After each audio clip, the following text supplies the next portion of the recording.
Hi there, I'm Tim, And I'm Doug. and we're from Chocolate Covered Games. And welcome to our July monthly melt. This segment that we're doing is our fives. And this month, Tim got to pick our top fives. Last month, we did our favorite concerts. Yep. And so what did you pick for the month of July here, Tim? For the month of July, since summer is a big time for people to read, and I've been going through more books this summer, I went with our top 5 favorite authors. And apparently I could not pick the cartoon character author. Nope. Or Arthur Fonzarelli. No, well, I think the person, Henry Winkler, probably wrote a couple books. Maybe. And you could pick the guy who wrote Arthur, which I don't know his name. Did they come out with books for that? He was Is that just a TV series? No, it was originally books. The guy that wrote it was from Minnesota. Oh, I just noticed the PBS show that you watched when you were little. It's a good show. Still going on. He had a football-shaped head, didn't he? No, that's a different show. It's the second longest running cartoon in America, behind The Simpsons. Which is the best show in America. It's basically the same. Yep. All right, so I'll let you start off our list with. So you want to see if your light's on? it was. Okay. Yeah, it's on. Yep. You want to start off our list with your number 5? All right. So my number 5 is an American author, narrator, popular historian, and lecturer. He's a 2-time winner of the Pulitzer Prize and the National Book Award and recipient of the Presidential Medal of Freedom, which is the United States' highest civilian award. And this gentleman was born and raised in our home state. He was born in Pittsburgh. Okay. And it's Mr. David McCullough. So David McCullough went to Yale University. His first book was about the Johnstown flood. It was the Johnstown flood, the incredible story behind one of the most devastating disasters America has ever known. We live 2 hours away, roughly, from Johnstown. I've been to the Flood Museum. I've been up to the National Park where you can see the dam where it broke. So if you wanted to learn anything about the Johnstown flood, that's a great book. The other book that he's really known for is 1776. Yep. The Revolutionary War book. So he's also written books on Harry S. Truman and John Adams, the Brooklyn Bridge, the Wright brothers. He's narrated numerous documentaries, such as The Civil War by Ken Burns, which I love that documentary, and as well as the 2003 film Seabiscuit. Okay. And 2 of his Pulitzer Prize winning books, I can say that easily, is Truman and John Adams. And both those were made into miniseries. The John Adams miniseries was incredible. And I love that. I have not read his book, John Adams, though I need to get around to that. I've read the Johnstown book and 1776. So I need to read Truman and John Adams. The Brooklyn Bridge one sounds pretty cool. Not a huge Brooklyn Bridge guy, but I'm going to check one out. So it's my number 5. Pittsburgh born and raised David McCullough. Okay. My number 5 was also born in our state of Pennsylvania. Are you sure? I do know that. He is probably the least known author on both of our lists, I would say. Well, for everybody else. Yeah. I don't know 2 of your guys at all. Yeah, Maybe. Well, but my number 5 is a gentleman named Josh Van Brakel. He is the only person that I've got a book signed that when they signed it, they wrote something incredibly mean in it. Mainly because when I went to the book signing, I did not know I needed the book or buy a book. So they gave me a book and then wrote something mean in for giving me the book. I have known this author most of my life. Actually, all your life? Probably. Yeah. Well, maybe all but like 3 or 4 years. Yeah. He is my best friend. He's written 7 books. He's written a trilogy, fantasy trilogy. fantasy duology. It's just 2 books. I don't know what you call it, a 2-book series. Duo. A duo. Duplo. Yep. And then he has 2 books about forestry. One about the Pennsylvania American woods, and then one about woodland life in your backyard. Because that's mainly his job now, is dealing with the outdoors, and he loves it. The only ones I've read were the trilogy, and I told him what I thought about it. Even though he made my list, I'm like, these weren't for me, but I'm glad you did what you loved. So if you ever want to check out some books, do me a favor and check out his books. They're on Amazon. I believe you can also get them e-style as well, which is, I don't know how hard that's to do, but yeah, I think he also has ebooks. Those would be really hard to sign. An ebook? No, you just sign the person's iPad or tablet, phone, or whatever. Yeah. If anything, it makes it easier. I guess. So that was my number 5, Josh Van Brakel. And so I haven't read any of Josh's books. I need to get around. I would be more interested in the forestry books. I know they have them in our public library, the forestry ones. The fantasy books. I'm not much of a fantasy reader, guess you'd say. Not much nonfiction. There you go. We'll go that way. I don't read a lot of nonfiction. Though my... No, nonfiction. Or I don't read fiction. Yeah. Yes, I read nonfiction. That's what I read a lot of. I read a lot of fiction. Fiction's fake. I read a lot of nonfiction. I hate fantasy. All I read is is fiction. Yes, I read a lot of nonfiction. Though my number 4 is a duo that wrote a lot of fiction. In fact, I believe all they wrote is fiction. They're American writers and illustrators, and they are best known for creating a children's book series, and that would be Stan and Jan Berenstein. So their name is Steen, but the books are Berenstein. Berenstein. So Stan and Jan Berenstein. Yeah, because it ends with an A, or has an A. A-I-N. Yeah.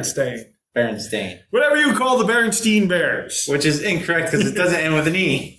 So again, both Stan and Jan were born in our home state. They were born in Philadelphia. I did not know that. Yep. In an interview about the books, they said the big reason behind their inspiration with some of the difficulties parents faced, and just as well as some childhood tribulation that they face themselves. They also noted that there were issues that have faced every generation. No, I was distracted by all the deer playing in the driveway. In the field outside of where we're filming, there's a whole bunch of deer and a groundhog just running around. Yeah. So anyway, sorry, we're very much like squirrel. Yep. And get distracted. But anyways, so they wrote a lot of their books because of those generational issues that parents face. And there were over 300 books out from the Berensteins, whatever. Berensteins. So there are over 300 books. If you've read all 300, let us know. I didn't know they had that many books. Well, their first book came out in 1962. I also didn't think they were that old. I just want to let everybody know, there are 2 really small fawns outside our window here. Oh, yeah. With a doe. And they are tiny fawns. So anyway, squirrel. The first book came out in 1962. And they actually, so when they passed, their son Michael has taken over. And the newest book came out in the year 2000. So it's been 21 years since they've had a book. 1962. You said the last one came out in 2000. So it's been 21 years since they've last had a book. Yes, I believe it was 2000. Maybe it was 2020. I don't know now. Now you got me. Now, anyways, it's been a while, I'm guessing. Okay. But anyways, 300 titles. That's incredible. If you read all of them, put that in the comments. If you have a favorite one, put that down in the comments. Let us know what your favorite Berenstain Bears book is. I loved them when I was little. Mm-hmm. So that's my number 4. I mean, if there's a set number of just 300 now, I think that's a goal I would shoot for. To try to read all 300? Because each of their books are only like 12 pages at best. And most of that's... They're more than that. I mean... So in the later years, apparently, in doing a little bit of research on this, they started to expand once as Michael got involved, like what they wrote about, and apparently there's a book, and I look at their book series almost like a Sesame Street, because things that happened in their life they incorporated in those books. Yeah. So when they had their first son, there's a Berenstain Bears book about how to talk to your kids about where kids come from. So, I didn't know that until I did a little bit of research. But a lot of people are down on this series because when you read the books, I guess, from the 60s and 70s, they're based on that time. Yeah, and that doesn't necessarily translate well to now. So I guess they get 6 decades ago. They get some pushback on some of the themes or how some of the things are handled, which for me, I know it's a book from the 60s. Yeah. If you're reading, I don't know, a book that's based on that time period, and you were born in that time period, some things are going to feel foreign, and you may feel are, I don't know what I'm trying to be very... I'm just wondering if one of the later books dealt with school shootings. Because if it came out in the 2000s, I went to school in the 2000s, the early 2000s, and it just seemed like every week it was on the news, and you were always worried, and it was something they were always running specials on every single. Yeah, I don't know what the last one was. Media be like, oh, beware of your child's safety, and I mean it's still a thing. And I think that'd be an interesting way to talk to your kids about if you didn't want to deal with the issue depending on their age. Well, let me look here. I'll pull up the list of books. I did know that the first book that came out in 1962 was called The Big Honey Hunt. And See, they couldn't print that today. You can't call girls honey. Oh, so sorry. The last book was not in the year 2000. It was in the year 2020. So yes. I was right. I bet you they've done one about a hunter at the school. So the one that came out in 2020 was called Halloween is Sweet. They had one, The Father's Day Blessings. Bears Play a Fair Game. So just a lot of different things. And again, these were hugely popular when I was in school as a little kid. And I had a lot of these. Like here in 2013, Good Deed Scouts Help Their Neighbors. I think that would be cool. Maybe I need to find that and read that. I can read that to Tim before he goes to bed. Yep. So anyways, my number 4 is the, it's not the Berenstain Bears. It's Stan and Jan Berenstein. / Mark then. / Mark, yeah. Even though I don't think I've read any of the ones with him. Yeah. Well, when I give my number 4, I'll have you check the camera to make sure it's still rolling. My number 4 is Shel Silverstein. He is most... Still going? He gave me the thumbs up. He is most notable for, I would say, Where the Sidewalk Ends, Light in the Attic. I remember having to read these when I was in elementary school. One thing I did not know about him is he was also a songwriter. I believe I did know that. The most popular song that you would probably know, well, there's a couple songs you would know from him, would be A Boy Named Sue. Yeah. He wrote that. He wrote Cover of the Rolling Stone. Did he? Yep, he wrote that song. Huh. And probably the song that we've heard the most was originally a poem of his that they made into a song called The Unicorn. He wrote the Unicorn song? He wrote the poem. The poem. That became the song. Really? Yep. Huh. So You surprisingly know a lot from this person. I do. Yeah. He wrote a bunch of. He has country a bunch songs. of albums. Oh yeah. Boy Named Sue and other country songs. Yep. Huh. Yeah. He wrote a bunch of country songs that you would recognize. It was very surprising to me. I'm like, oh, here's just this random poet who's wrote a bunch of poetry. I'm like, oh no, he also did a lot of music. I think he performed with Johnny Cash once on Hee Haw, which was also a fun fact I can throw out there. Yeah. Hey, Hee Haw is a great show. But yeah, I don't go too much in depth in my guys, but I think those facts alone were fun enough. Peanut butter sandwich. You wrote that? Well, it's from Where the Sidewalk Ends. I don't know if it's the same. Maybe. I'll have to look that up. Huh. Yeah, he was very big and very popular. I just remember having to read those books in elementary school when they're like, here's your 5 books. Choose one to read. So I went with the one that I thought would be the easiest, and boy, was I wrong. Because I'm like, oh, this book has some illustrations. Not many illustrations. I think he did The Giving Tree.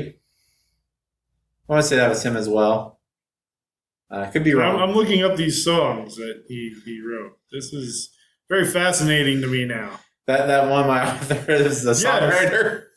Yes. It was an interesting fact. Well, it makes sense. I mean, what's an author besides a songwriter that just has music overlaid over their words? Yeah.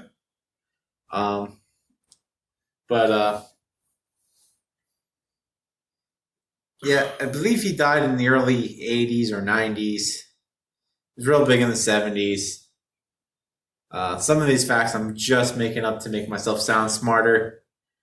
Unlike Doug, this is the one area I don't do a lot of prep in, is our top 5s. I know my subjects, but I won't dive deep into them. I'm just sorry. I'm amazed, and I'm cool with A Boy Named Sue. I think I knew that he did that, but Cover of the Rolling Stone just blows my mind. Mm-hmm. I actually, believe it or not, I listened to that song twice today. I was about to say it's a good song. That'd be a lie. It's a song. It's a good song. I would probably say it's in my top 5 songs of the 70s. No. That'll come for another time. Yeah, there's a much better songs from the 70s than Cover of the Rolling Stones. I like that song. If we ever do that one, you'll put it in there just to spite me. I like it. And now that I didn't say it was bad. just said it was. I'm just saying it's not one of the top 5 greatest songs of the 70s. It is for me. So that's your number. That's my number 4. Shel Silverstein. Shel Silverstein. All right. So my number 3, maybe the most controversial author on our list. Yeah. I don't know. I got one. Well, I don't know. My number 2 may be controversial. My 2 and 3 are pretty good. Your number 2 is controversial. But so my number 2 is an American philanthropist, former politician, businessman who served as the 39th president of the United States, and that is Mr. Jimmy Carter. Yep. Good old controversy Carter. Well, a lot of people don't like Jimmy Carter, people that were alive during his presidency. Well, he tried to make us learn the metric, the worst of all ways of doing numbers. I was born in 1979, so I only lived through a very short time. Yeah, because of his presidency. You have been in there for, what, a month? No, I was born in July, and he left office in January, so 6 months, basically. But for me, and again, politics aside, Jimmy Carter is my favorite president. I make no bones about that. I tell people that. A lot of people make fun of me, and that's okay. And he's not necessarily my favorite president because of what he did in office or what he didn't do in office. He's my favorite president for what he did after he left office. The man is in his 90s and still, I know he's having some health issues, but the man was still building houses not that long ago for Habitat for Humanity. Mm-hmm. And the stuff he has done for people around the world since he's left is what endears him to me. In 2002, he was awarded the Nobel Peace Prize, and he founded the Carter Center, which I hope to someday be able to visit. I was not able to get down to one of his Sunday school classes. He would still teach Sunday school at his church, and I think that would just have been so cool to learn from him. But Mr. Carter, or President Carter, has written over 30 books. And a couple that I've read that I really enjoy is Living Faith, An Hour Before Daylight, Memoirs of a Royal Boyhood. And that's just all about his growing up. Living Faith is more about his faith and everything. And then The Hornet's Nest, which is a novel about the Revolutionary War, which was most of the stuff he writes is nonfiction. That's a fictional book about a boy fighting in the Revolutionary War. If you want to know anything else about Jimmy Carter, I like I said, I try to avoid politics on here. So that's why I would say he's controversial. Though how anybody could ever think that about Jimmy Carter? I'm sure we'll get comments saying we'll never watch this again. You talked about our former president, one-time elect James E. Carter. How dare you? Oh, maybe it's because I think it's E. He was it's Earl. Yeah, see, look, I got that right. The public school system didn't fail me. Maybe it's because he was on the stage with like the Allman Brothers band and things like that. And we may not have Allman Brothers fans. But anyways, that's my number 3. And your number 3? My number 3, I will try to pronounce as best as I can. When I was making my list and I was thinking of favorite authors, I figured the easiest way was think about what books I enjoy and then find the authors. And I figured one of the things I read a lot of is mangas. I really enjoy them because they can make any subject. Which I have no idea what that is. They're Japanese comic books, like graphic novels. And, they like sports mangas are great because they can make boring sports seem exciting. Like tennis. Like everybody has like a special serve or like a great counter backspin or something. Just like over the top stuff. So the author I chose was Yotaro Tsuchikade. Probably said it wrong. But he's best known for writing the Food War series. So why do you think he's controversial? Well, this is his most well-known mainstream books. Before he went into the mainstream manga, he wrote a bunch of adult mangas, which I don't suggest the kids to look up, because of all the violence, sex, and drugs. Very very heavily into those things in his earlier work.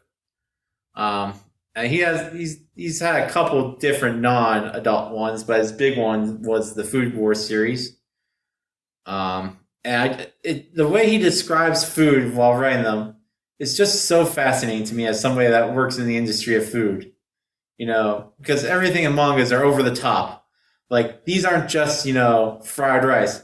This is extreme fried rice. It is, sun golden fried rice with cloud fried eggs cascaded with, 1,000-year soy sauce, and just goes on like the longest list to describe this fried rice dish.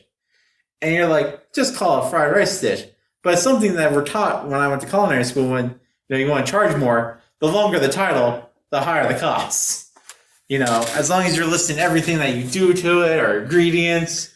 So if you have like 10 ingredients and you list them all in the title, and then you also list like the 6 different ways you have to cook it. Well, even with like you could charge more. Like even with a simple thing like a grilled cheese. Like if I was at a diner, it was grilled cheese, $6.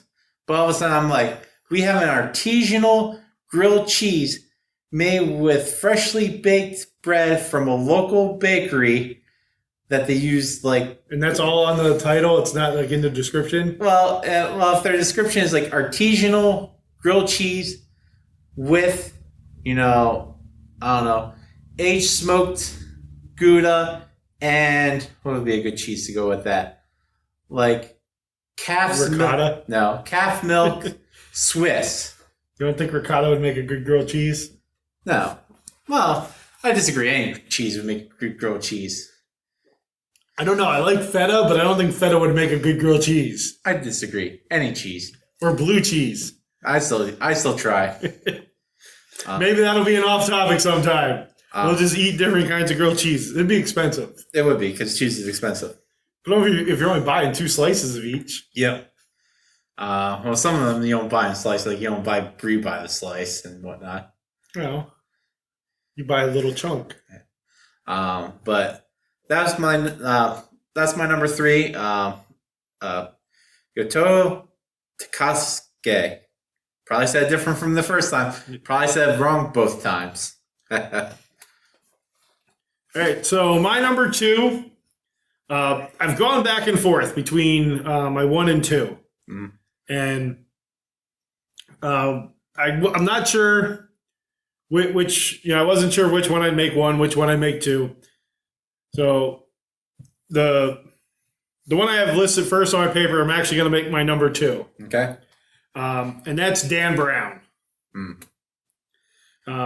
So for those of you that know Dan Brown, his novels are treasure hunt that usually take place over a 24-hour period or so.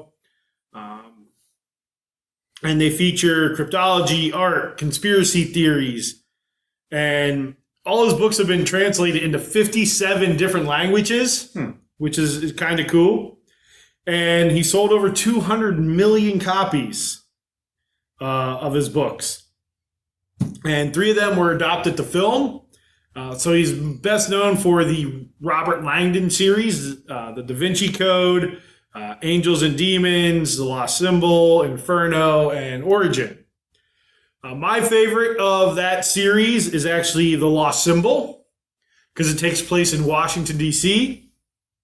And knowing some of the places and having been to that, just makes me want to go back down and look at some of the architecture he talks about and things like that. There are some places you can't go that he talks about. The last one, Origin, I thought was good. I pretty much had it figured out about 3/4 of the way through. Who the evil person, evil genius, the heel character. What was it called? Dr. Mean Guy? Yes. He's always there in all the books. But yeah, and so the 3 that were made into movies, out of the movies, I would say the Da Vinci Code is the best of the 3. Do you say that one follows the book the closest? None of them follow. I would say that one follows the book the closest. Angels and Demons, they changed a lot in the movie, and it just sort of let me down. And Inferno was okay. If they're on, I'll watch them. I enjoy them. But that's my number 2, Dan Brown. My number 2 is Dr. Seuss, which I would consider probably the second most controversial one on here, mainly because he has the same problems as the Berenstain Bears. His books were written so long ago that time changes and how people feel about certain things change as well. Okay? And, they pulled 3 books recently.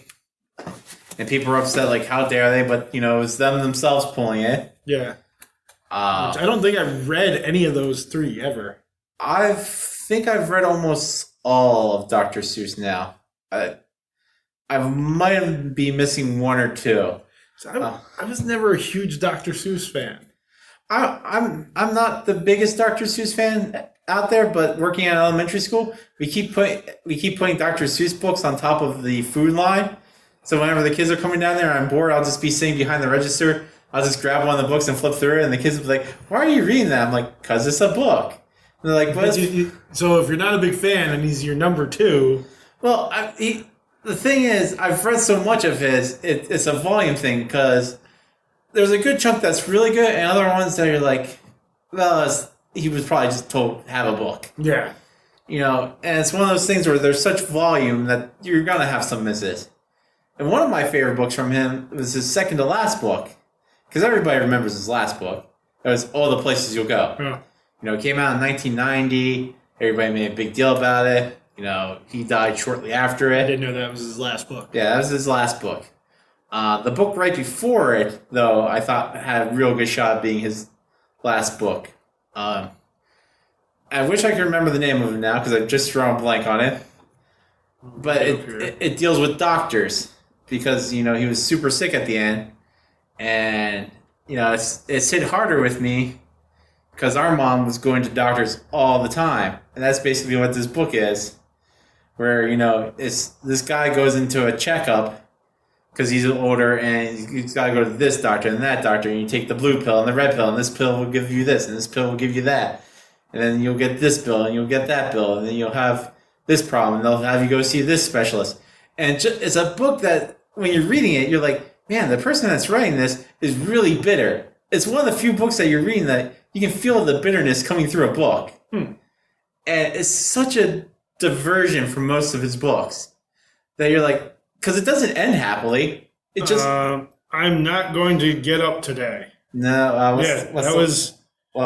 What's the couple before? Keep reading a couple before. The Butter Battle book. Okay. No. The Lorax. Fox and Socks.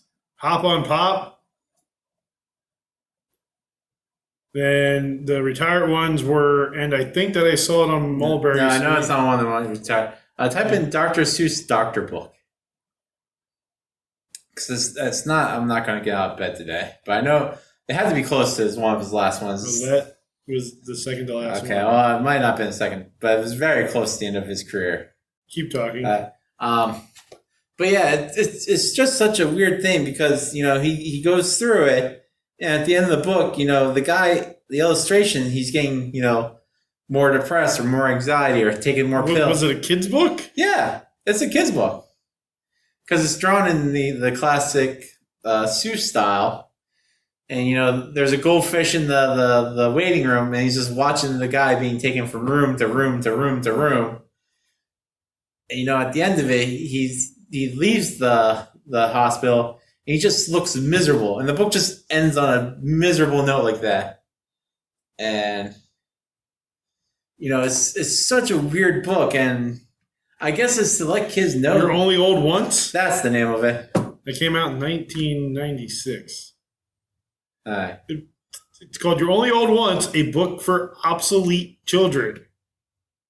I didn't know the full title, but yeah, it's a bitter, sad book, and So that was actually in the middle of his book writing. Was it? So maybe you got sick a whole lot sooner than I thought. But yeah, you can tell he was fed up with like the medical system in this book. With having a mom that had to go from doctor to doctor to doctor. So this was not a kid's book. It wasn't? But it was written in this also wrote a pair of books for adults, The Seven Lady Godivas. I haven't read that. A retelling of Lady Godiva legend that included nude depictions. Okay. Probably not a kid's book then. And You're Only Old Once, which chronicles an old man's journey through a clinic. Huh. But it's so weird. It's the length of a standard Seuss book. It has the same illustration, but it's for adults. Yeah. That's because we have it on top of the line at the school for when kids come through. It's a 1986 picture book for adults. It was released on his 82nd birthday. Yeah, but So it was written shortly after he had suffered through a series of illnesses during which he spent a considerable amount of time in a hospital in hospital waiting rooms. Mm-hmm. To pass the time, he began sketching images of hospital machines and scenes of medical procedures. He later began to work those ideas into a book. He quipped that he was fed up with a social life consisting entirely of doctors. Mm-hmm. Huh. Yeah, you have to read it sometime. It's not a long read. It's maybe 20 pages at best. So the book's subtitle, A Book for Obsolete Children, refers to a quote by Dr. Seuss describing why he did not enjoy writing for adults. After the failure of the Seven Lady Godivas, Seuss said in an interview, adults are just obsolete children, and to heck with them. He didn't say heck, but... So there you go. I mean, he did make war propaganda movies, so... the guy lived an interesting life. So I learned a whole lot about Dr. Seuss. Okay. Just like I learned a lot about the people that wrote the Berenstain Bears. Yeah. Kids Arthurs. Who would have thought? Okay. Well, I didn't know Shel Silverstein wrote Cover the Rolling Stone. That's just awesome. I knew Jimmy Carter was president. If I was shocked by that, I'd be highly disappointed in myself. Like, what? That man was president? So is that your number two? That's my number two. Okay. Dr. Seuss. And my number one, so this gentleman wrote 105 works, 89 novels, 14 short story collections, and 2 full-length works of nonfiction, which, believe it or not, I have not read the nonfiction ones. It's Louis L'Amour, who lived to be 80 years old. Mr. L'Amour was a merchant seaman until the start of World War II. During World War II, he served in the United States Army as a lieutenant in the 362nd Quartermaster Truck Company. Okay. And the thing that I found interesting, the book series that drew me to Louis L'Amour, he doesn't take any claim to writing them. And that is the Hopalong Cassidy series. The Rustlers of West Fork, The Trail to Seven Pines, The Riders of High Rock, and Troubleshooter. I've read all of them. That is the book series that drew me into liking Westerns. So these were originally written under the pseudonym Tex Burns. It's a good Western name. It's a great Western name. Who's riding in town? Tex Burns. Yep. So L'Amour was commissioned to write 4 Hopalong Cassidy books in the spring and summer of 1950 by Doubleday's Double D Western imprint. They were the first novels he ever published, and he denied writing them until the day he died. And he refused to sign them for anybody that brought them to a book signing.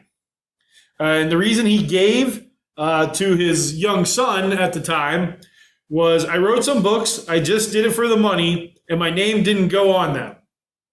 So now when people ask me if they were mine, I say no.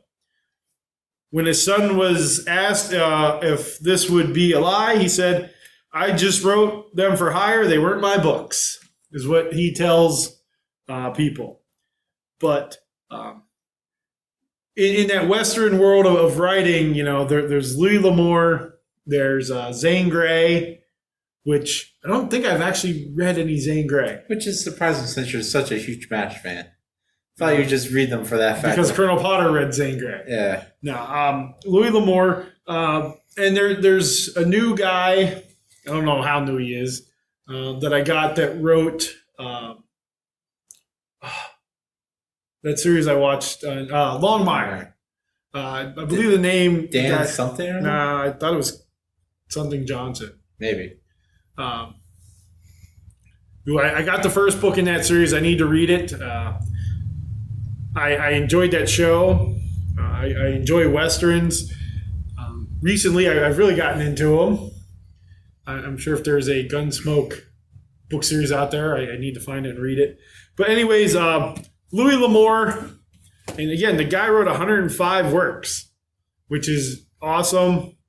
I wonder what the 2 nonfiction ones were about. Yeah, I don't know. I'll have to look that up sometime. So that is my number one, Louis L'Amour. Okay, and my number one is a gentleman who's written, probably 30 to 40 books by now. And I don't even know this guy. He's had an adult series of books, like adult thriller books. There was like 5 of those. Never read those ones.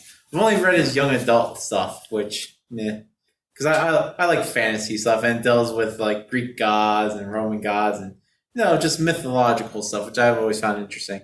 And that gentleman's name is Rick Riordan. See the guy who writes the Percy Jackson series? Yes. Okay, so I know that. I've never read any of it. I know. I figured because you have that whole series. Yeah. It's a decent series. It's probably my favorite series out there. He's working with Disney to make it into a show. Well, they came out with some movies. They did. So everybody hated the movies. Do the movies follow the books? No. Okay. Not in the slightest. That's why a lot of people hate the things. Because he wanted the movies to be more like Harry Potter, where they were close to the books and they hired young, unknown actors to grow up with the movies. Instead, they hired people that were twice the age of the characters, because one of the themes in the book is like before they turn 16, something bad will happen. We have like a 22-year-old guy playing like a 12-year-old. It's kind of easy to tell that he's not 12. That's how it is in movies. So not many people enjoy the movies. I'm one of those people that don't enjoy the movie either. Now, other than the Percy Jackson series, what else would maybe I know him for, or people would know him for? Well, that's the thing. Most of his books are based off, like, he'll have books that are this the Percy Jackson universe. Like, okay, so everything is built in that universe. Yeah, like okay. he'll have 3 books that are about like the African, gods like Ra and whatnot, and the one I just recently read were about the not the Irish gods, the Norse gods. He's writing one about the Irish gods coming up here. When he writes a book about Welsh gods, I'll read that. Yeah. Written in Welsh, so it's just a bunch of gibberish. Then I'll have to get Ian Woosnam to come and translate. What's this word? It's 4 W's and a Q. That's about the only Welsh person I know is I don't know him personally. He's a PGA golfer. I'd be more impressed if you knew him personally. Yeah, is Ian Woosnam. But I bet you it's a lot. It seems to be Welsh. If I cursed in Welsh, I'm sorry. If we have any Welsh people watching, leave a comment below in Welsh so I can't read it. Yes. Or if you know somebody that's Welsh, get them to follow us. Yeah. We're just making a bunch of Welsh people mad at us. Probably. Yeah. Though we have had Welsh cookies. Yeah, and they're terrible. I'll tell that to those Welsh people. Their cookies suck. But anyways, back to this guy. The interesting thing about him is because he does have a very formulaic style of writing. It's your standard. Here's young hero, doesn't know why he's special, goes on a journey, finds out he's special. Isn't that how every? That's how 90% of books are written. Or movies like that. You have some that are surprising, like the one that my number 5, Josh Van Brakel. Yeah. His sort of started off like that, but his was person knows he's special and is jerk about it. Yeah. So he wrote that book about you, kind of, because I do know I'm special. I'll be a jerk about it. Yes. But the interesting thing is there's a lot of books out there like that weren't getting published that dealt with other mythologies from different cultures that he didn't know a lot about, because he started off as a history teacher. And he always noticed that the kids would always get interested when he talked about the Greek gods or the Roman gods, or, because those are always fascinating when you're in school learning about history. And, he would always do a lot of research on them before writing the books. And he's like, well, there's a lot of cultures with these. So he teamed up with Disney to make the Riordan Recommends or Riordan Reads series, where he has different authors from around the world that write books in most similar style, but deal with gods that he doesn't know anything about, like the Japanese Welsh gods, the Japanese lores, or Indian, or Jamaican, stuff like that. Which are, I want to get to read some of those because I know nothing about like Caribbean gods or. I don't think we have any in the U.S., do we? Well, I mean, if you went back to like the Native Americans, I'm sure they. Yeah. And like the sun god and that. Yeah. And nowadays we don't. Well, yeah, because when us white folk came over here, we were all like Puritans and whatnot. We had that time we had Christ, and That's why they were sent over here. Like Norse mythology and Greek mythology, it's so fascinating. You don't hear enough about like Native American mythology. I think the problem with that is there's probably so many because I'm assuming each tribe had their own. I'm assuming they didn't, like the Sioux and like the Susquehannas or the Cree didn't have the same. They might have had like the same god but different names. Yeah. Kind of like how the Greeks and the Romans had different names, but they were so popular, and there's all these different ones in America. I need to look into this. There might be some fascination there. Because we do have Native American in our history, in our family history. I'm assuming we had ancestors that were part of the Delaware tribe. Yeah. I'm assuming if you look up Native American like gods and whatnot, the ones that you get nowadays would be like up in the Alaskan areas where you have the Eskimos or the Inuits. The Inuits, to be correct. Where, they had I was going to say temples, the totem poles. Yeah. And, more visual representation. The Northwest. Yeah. I need to look into this now. Now you got me thinking about that. Well, there might be one in this group of writers that has that for you. There is one that does write about American ones, but it's like folklore, like your Paul. We didn't have gods, we had folklore. It's like Paul Bunyan and Johnny Appleseed and the guy with the railway. John Henry. Yeah, was he still driving man? Pecos Bill. Yeah, things like that. We had folklores. We didn't have gods. We didn't have like Pecos Bill, god of the wind, and didn't he use a rattlesnake to straighten a river or something? Something like that. Paul Bunyan, Lord of the Trees. That would be a cool name. Lord of the Trees. Yeah. But that would be an awesome name now. Maybe that's how I'll start referring to Paul Bunyan. Paul Bunyan, Lord of the Trees. But yeah, I think that's where we switched over. Is America was founded under the Christians, so they had folklores instead of gods. So there was a couple comics out there called The American Gods. If America had their own gods, blah blah blah blah blah blah. I never read them, but yeah, it's very fascinating. It's a good way to trick kids into learning because I'll read through some of them and he'll just have like lower tiered gods like I've never heard of, and I had to look them up because they give like a small backstory. I'm like, that can't be a real god. But yeah, that's my number one. Probably read most everything he's written. That is Rick Riordan. For crowdfunding, we each have 3 games that we felt at least deserve you to take a look at. Yep. Two of mine will have been completed by the time you see this. Hopefully you took a look at them beforehand. But I guess I'm going to start. And so my first project actually finished on July 29th, and it's called Ice, Flows, and Foes. Okay. It's a game from Keep Exploring Games, and their big game that they've done in the past is Sleeping Gods. Okay. Which is a really popular game. Yeah, people enjoy it. I know the box cover has the boat with the shark, dragon, monster, whatever, like monster coming up. Monster, yeah. That's all I know is the box cover, but I know a lot of people do like that game. So Ice, Flows, and Foes is a game for 2 to 6 players where you push the hunters and fishing boats off the board, but not the animals. So to let you know right away, it's a dexterity game. So you're trying to save seals and whales, yeah. not whales, whales from the fishing boats and hunters. And you slide these there's a round board, and you take these pieces they're different shapes, I believe, and they look like little icebergs. And you slide the ice flows onto the board, aiming to get the fishing boats and hunters to fall off the board.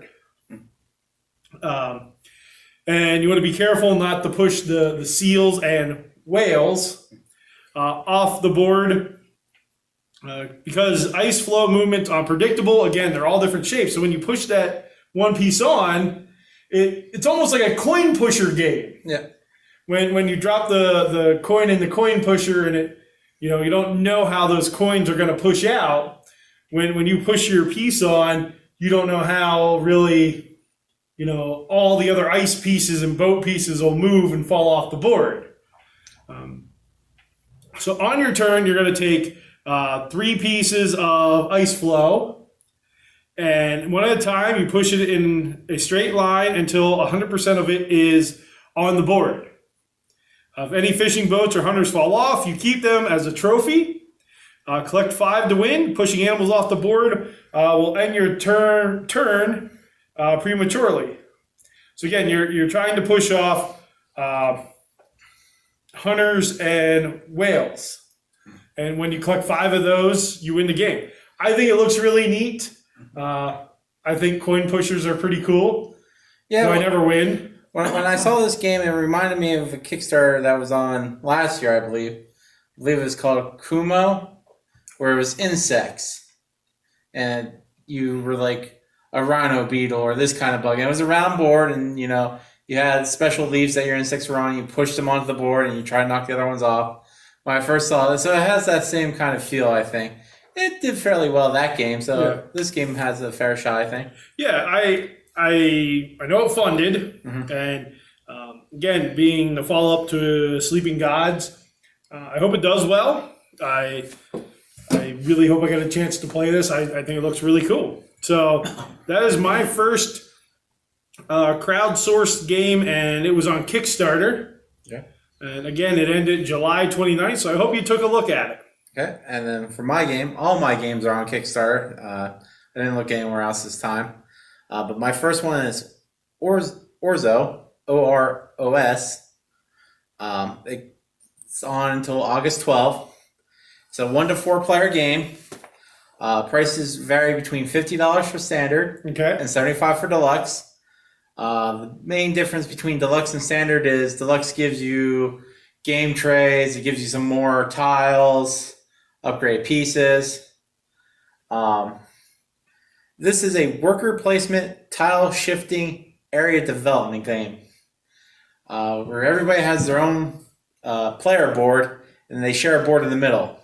And you build the game board in the middle by pushing land tiles onto it. And it's one of those things where, once you're pushing, your land doesn't stop until it hits something. Okay. And then when it hits something, if it's a higher number, it builds on top. You're making mountains and whatnot. Then you have people that you're moving on this island that's, forming to try to build higher temples than everybody. And, so as the game goes on, the more land that you've created, the more options you have. And the more people that you have on this island, you unlock more powers. So it's a game that really changes every turn, what you can do, how much you can do. It's a very unique thing where you're not getting the same board every time on how you play, because you could have all mountains forming in the middle if everybody just keeps sending their pieces in the middle. Okay. You can cut the island in half, or you can have a very wide island. So every playthrough is different. The pieces on it, even on the standard, look very phenomenal. I think the meeples are screen printed, if I recall right. Vibrant colors, nice size tiles. The tiles are double-sided, I believe.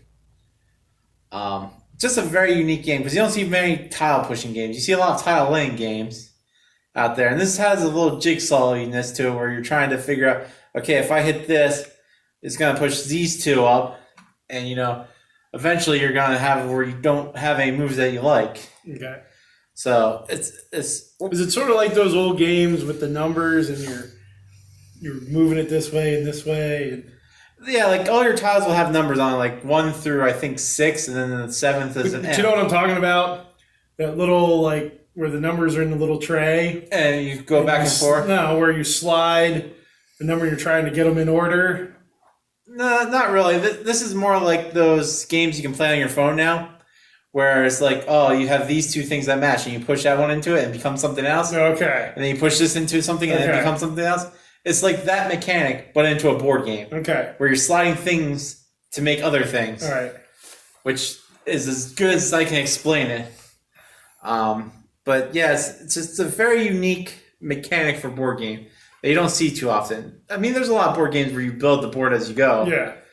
But to have one where, you're building it is based on what you have left to use and who's already on the island. Okay. So that's my first pick this month is Orzo, Oros. I do not know who it's by. I never write that down. Yeah, But- you don't prepare as much as I do. Well, they'll look it up.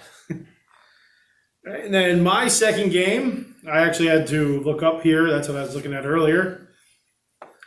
It's called Flicking Finches, and it ends July 30th. And unfortunately, I don't think it'll fund.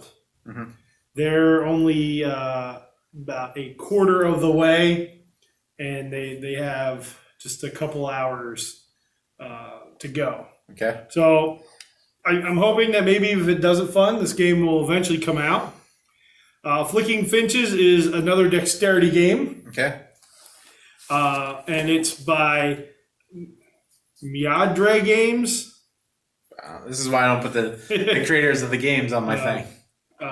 Their big game, I believe, was Garden Dice. Okay.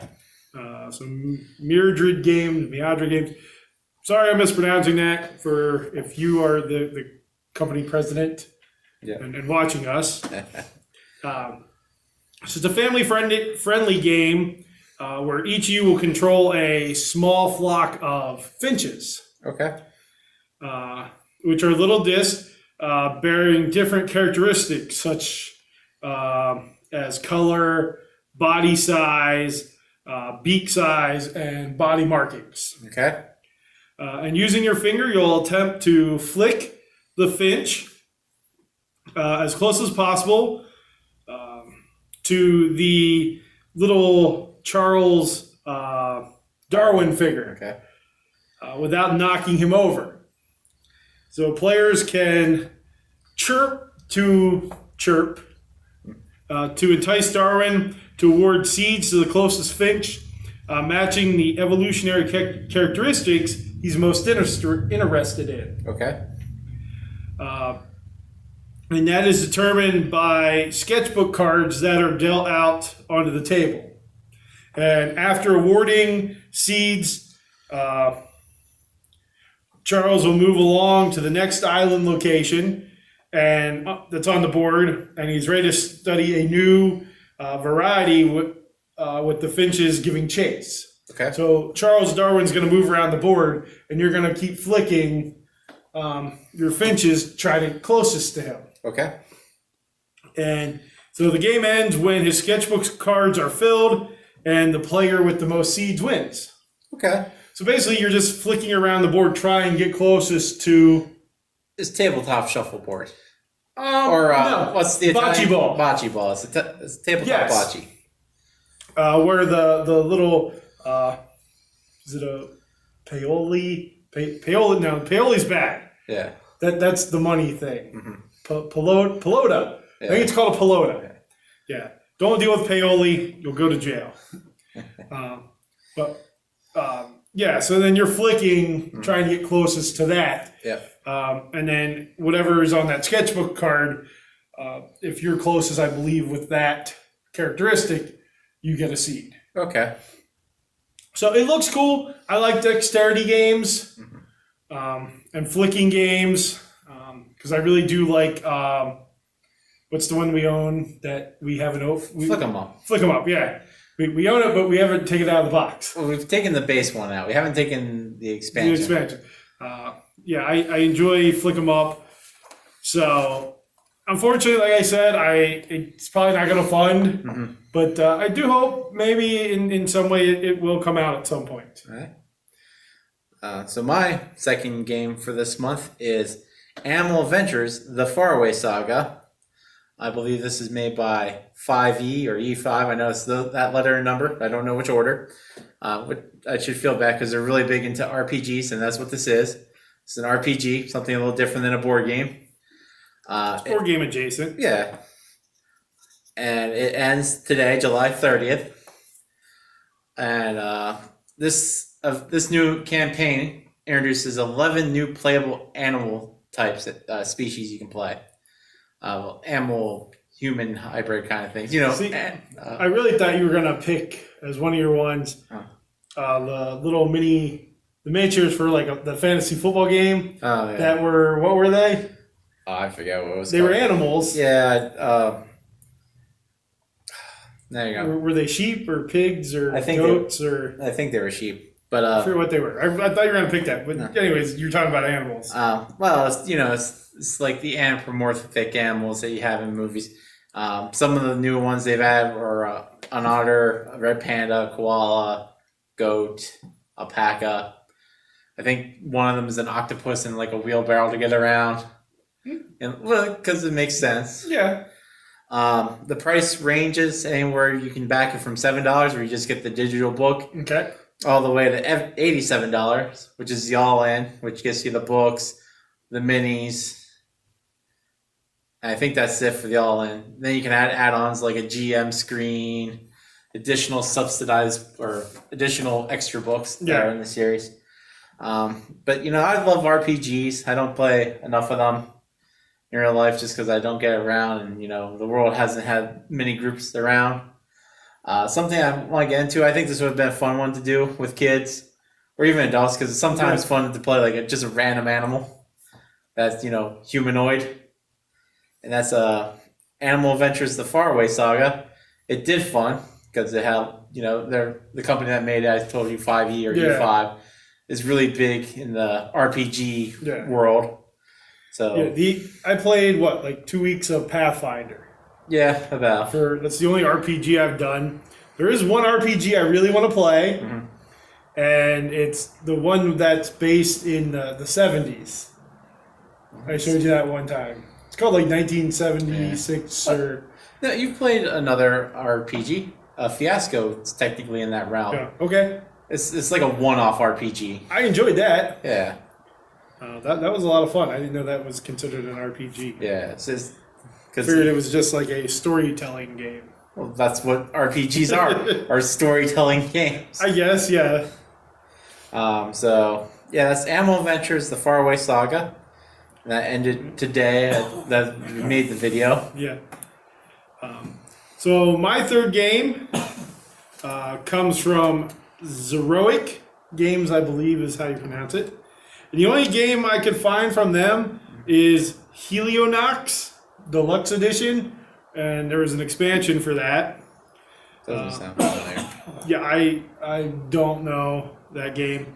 This game ends on August 14th. Okay.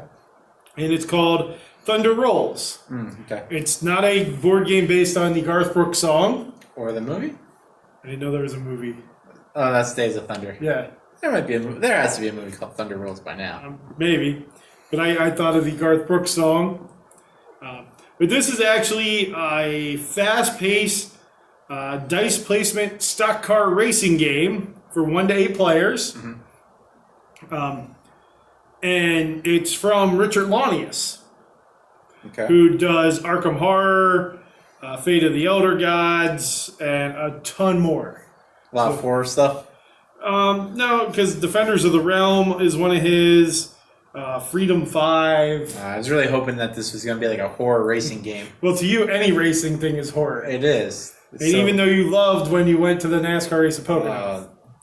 Our dad and I hated when we were forced to go to Pocono. Nothing but ear damage and skin cancer was awaiting us there. That's not what I heard. Well, we couldn't hear anything due to this forced hearing damage. Well, you're going to a NASCAR race. You'd think you'd wear earplugs. I don't watch it. That's could have bought them there. I was going to pay $30 for earplugs. So anyways, you don't need earplugs to play this game unless you're playing with Tim. So this player interaction is a big part of this dice rolling, action selection, and speed fest, as they call it. So whether you're battling for priority position on the action spaces, in the rolling phase, or weaving through traffic in the thunder phase, creating havoc in your wake, Fast and Furious fun is guaranteed. That's straight from them. Okay. So in watching it, I thought it looked fun. It plays over 2 stages. which is the rolling phase and the thunder phase. So in the rolling phase, you roll your dice, make dice sets of matching numbers, place sets on the action spaces to gain maneuvers, movement, and thunder cards. So you roll your dice, and then you take your turn placing dice till everyone's placed all their dice. And then the players who end the phase in the priority position gain thunder cards. They give you like a boost. And then the thunder phase, you program your thunder cards to gain speed and perform maneuvers. Thunder cards are what move you. Okay. Yeah, I know I had it in my notes. So in the thunder phase, players use the cards, like I said, to program and move your car. Regardless of the player count, Thunder Rolls always has 6 to 8 competing cars. Okay. These extra cars are controlled by non-player driver cards. Non-player action cards give each race a full field of competition no matter what. So I liked Rallyman GT, but it was just the two of us. Yeah. I think if there would have been more on there, it would have changed some of the game. Yeah. But I really do like Rallyman. We need to play that with some more people. So they say that this system is designed for the stock car enthusiast. Okay. Because apparently Richard Lonius is a stock car enthusiast. It offers to feel the bump and grind of NASCAR racing on the tabletop. And I know that the board is double-sided. Okay. One side's a short track, and I believe the other side's sort of more like a road course. Okay. But it says it plays in 20 minutes, and the road course side takes a little longer. It combines the true stock car racing actions with unique dice placement bidding system. Keep the race moving. So, for me, I like NASCAR. I'm a big NASCAR fan. So I will try any racing game there is if it's themed towards NASCAR. It looked cool. I know you didn't like, what's the one we played that you didn't like? Thunder Valley? No, it's not Thunder Valley. What's it called? Is it automobiles? No. It's the GMT one. Yeah, I think that's called Thunder Valley. Something like that. I'm drawing a blank on it. You didn't like that one? No. You were happy that we drew 2 rain cards in a row and the race was over. Over. And the part of that just might have been the people we were playing with. Nah, so it was not fun. Because the people we were playing with just didn't pay attention at all while we were playing. So that might have been part of it. Automobiles, I thought was fun. Monza's still the best racing game. According to you. According to everybody. Well, Rallyman GT is just an adult Monza. Yeah, but if I want to play a racing game, Monza's there. And Flamme Rouge, but that's bicycle racing. Yeah. But I enjoy racing games. Again, that's Thunder Rolls. Done by Richard Lonius, who is a great game designer.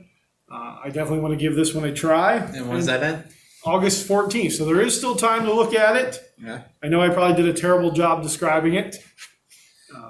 So for my last game this month, it also ends August 40th. August 40th. 40th, 140, 140th. August 14th. It's called Planet Hop.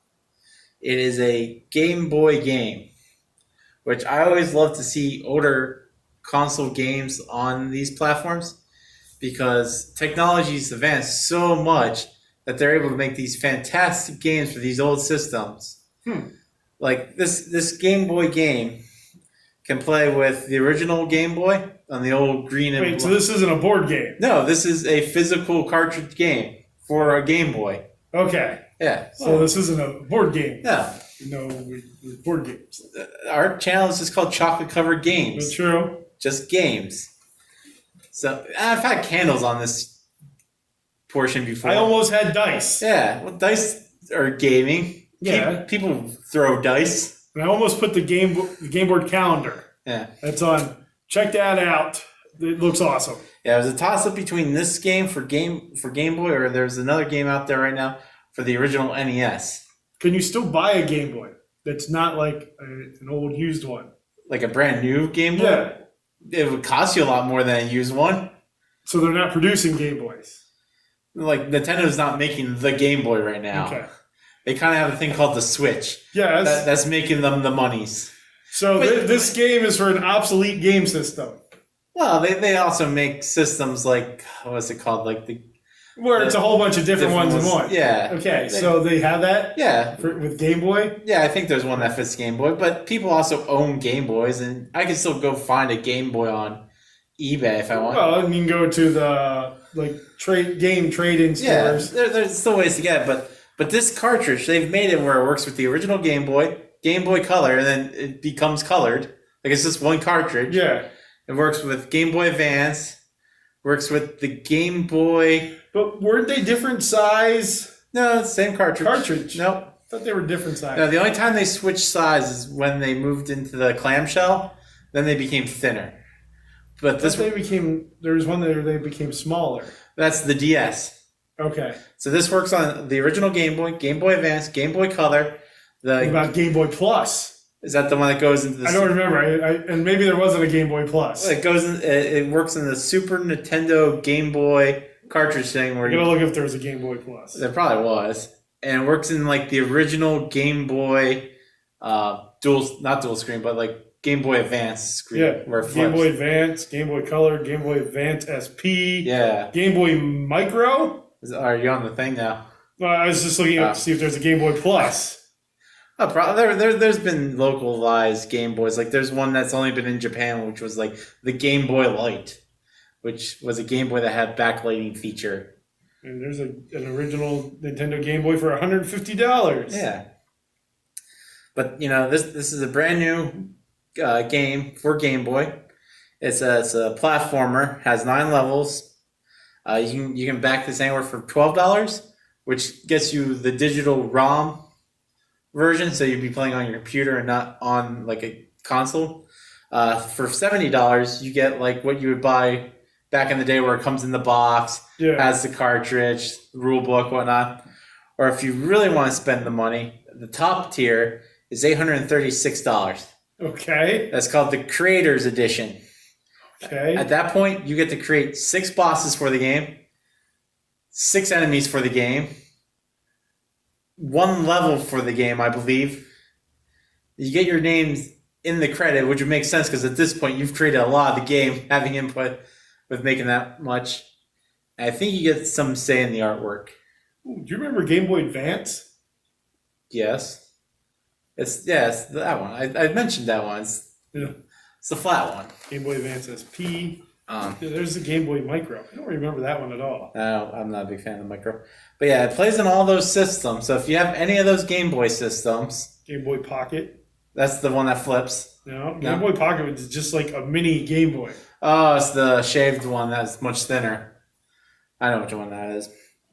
But yeah. Game Boy Light. Man, remember all those. So yeah, I think we see a lot more people coming out with these older games for, Game Boys and NESs because they're cheap to make, because our technology far surpasses it now. Yeah, and it's 8-bit. Yeah, or 16, depending on your thing. But, if I'm a person that owns one of these systems and loves this system, these are things I back because I'm like, I've been playing the same game for 20 plus decades. You can only play Tetris so many times. Oh, there's more games than Tetris. Again, you can only play Tetris so many times. You got like Mario Land 2. Was that one there? On Game Boy, yeah. I don't remember what all games we had on Game Boy. That was the first Wario game. Was there a Tecmo Super Bowl for Game Boy? I believe there was. Probably. I don't remember. We did have a Game Boy. Yeah. You had a Game Boy DS. Yep, I had a DS. I think those were the only 2 Game Boy things we had. Well, no, I didn't have a DS. I had a 3DS. I skipped the DS and went to the 3DS. I had a Game Boy. Yeah. That was it. We only had one Nintendo console, and that was the NES. Well, and then we went to the Wii, and then we went to the Switch. Like, we skipped like the house consoles for Nintendo. We always went handheld because we were always Sony. Well, we had the Nintendo. Yeah. And then we went PlayStation, PlayStation 2, PlayStation 3. Mm-hmm. It's as far as we went. Yeah. That's as far as we're going to go with those. Well, not until you get the next one, so I can get NASCAR Heat. Nope. which I think that series is ending anyways. And then we had a Game Boy. Yep. We had A Genesis. No, we didn't have a Genesis. Yeah, we had a Dreamcast. Yeah, we had Sega Genesis. That was the handheld one, where 3 batteries, one on this side, 3 batteries. That wasn't the Genesis. Was the household one. That wasn't the handheld one. I think they were called the same thing. No, what was that? The Vita. It was a Vita. That's a PlayStation. Well, look up Sega handheld. I tell you, it's called the Sega Genesis. I should know. It died on me. But I'm pretty sure it was the Sega Genesis. Yeah, we had a Dreamcast, which was a good machine. Game Gear. Game Gear, that's what it was called. Yeah, Game Gear was a good handheld console. Yeah. It was a handheld colored console. Yes. It was huge. Yeah. That's because it took 6 batteries and lasted 3 hours. Yeah. But, yeah, then we went... Yeah, we're up to the Switch. That's the newest generation system we have. But you have more gaming stuff than I ever had. Yeah. Well, that's because, you're older, so, you had an Atari. I didn't have the Atari. Yeah, but, I got the Nintendo. Yeah. And then it was you that got all the other ones. Yeah. I just happened to live there. Yeah, otherwise I would have never got them. I've only played the Switch like 4 times. Mm-hmm. And, yeah, twice I played the basketball game, and twice we played Birds of a Feather. Wingspan. Oh, that's what it's called. I don't think I ever played Nintendo DS or whatever. Oh, we also had a GameCube. Yeah, because we had the bongos. Donkey Kong Bongo. That was a great game. Donkey Kong Congo. Yeah, that was a good game. We still have the bongos downstairs, I think. Oh, the GameCube's downstairs too. Is it? No, Yeah. I thought you. I didn't sell it. Traded that in. No. Yeah, so we had a GameCube. I forgot about GameCube. Yeah, we got GameCube way after the life of GameCube. We got one of those trade stores. Because they had those like little mini disc. Yeah. The micro disc. Yeah. But I've got way off topic on mine. Once again, my third pick this month is Planet Hop. You play as a bunny, hopping from planet to planet. So this month we got a total of 6 games we played in. And the first one on our list is Concept. The category was Deduction Party, and the mechanics were communication limits and team based. So for Concept, I thought it was okay. The group we played it with were some friends of ours from our former gaming group that moved away, but it was good to play with them. Yep. I thought it was okay. Mm-hmm. I really think it works better with people that you know well. Yes. Even though it's marked as a party game, I think the problem we had was we had an age gap. Well, I don't think that really affected it. It again, if you're playing with people who know you and know how you think, Mm-hmm. I think it would be easier. For those who don't know, the game Concept comes with a board, and you get little acrylic tokens that you put next to pictures. Yeah.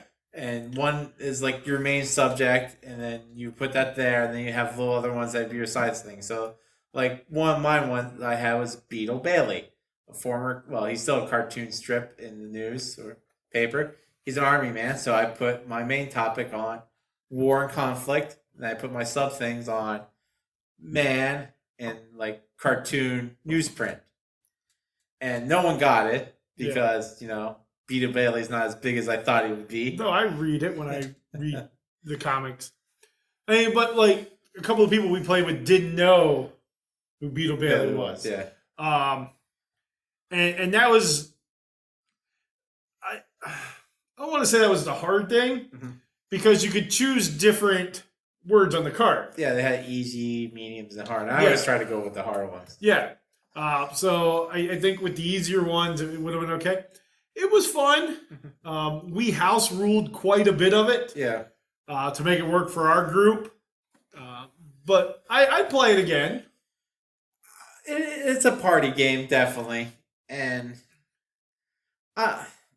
we played another party game this month. Just after it. And that'll be next on our list. I think if I was to choose one of the two, it'd be the next one. Yeah. And that next one is Called Just One. Just One. The categories it's under is word, party, and the mechanics are communication limits and cooperation or competitive. And by now, I'm guessing a lot of people have played Just One. We're late to the party on this. We're not party people. Yeah, We hate the party. When people are like, "Where's the party?" It's over there. I'm like, "I'll be over there then." when everybody's like, "Where are my party people at?" Yeah. We're not going woo. I politely say, "Not here. Please get off the stage." But I really, really enjoyed Just One. Again, we played it with the same group. Yep. And so for those that don't know, Just One. So everybody, you pick a card, but you don't look at it. Everybody else can see There's their card, and I think 5. One of them. There are 5 or 6 words on the card, and you picked a number, and then closed your eyes or went away or turned your head or whatever, and everybody had to write a descriptive word on their little stand. Just one word to Yeah, describe. just one word that described it. And then if you matched with any other person with their word, you had to erase it or you flipped down, so that person couldn't see that hint. And man, some of the hints we came up with were absolutely hysterical, and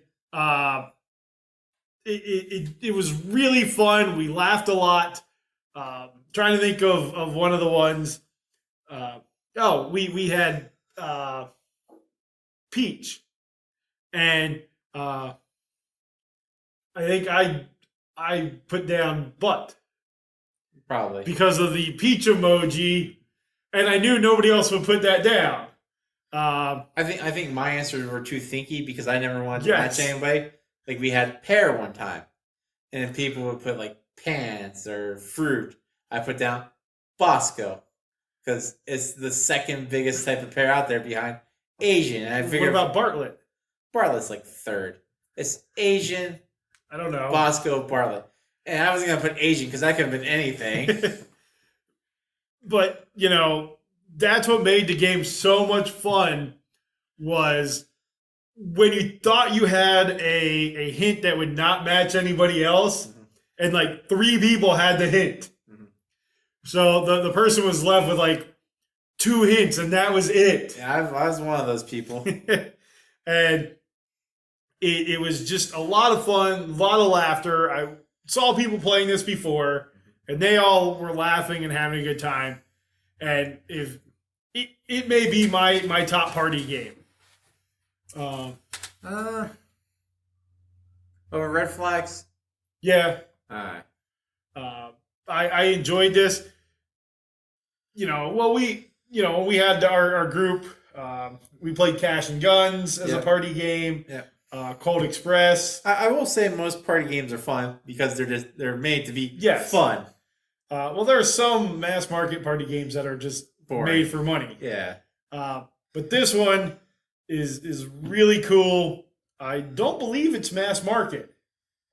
I think you can get just one at Target. In fact, I think I saw it when we picked up summer camp. Okay. Yeah.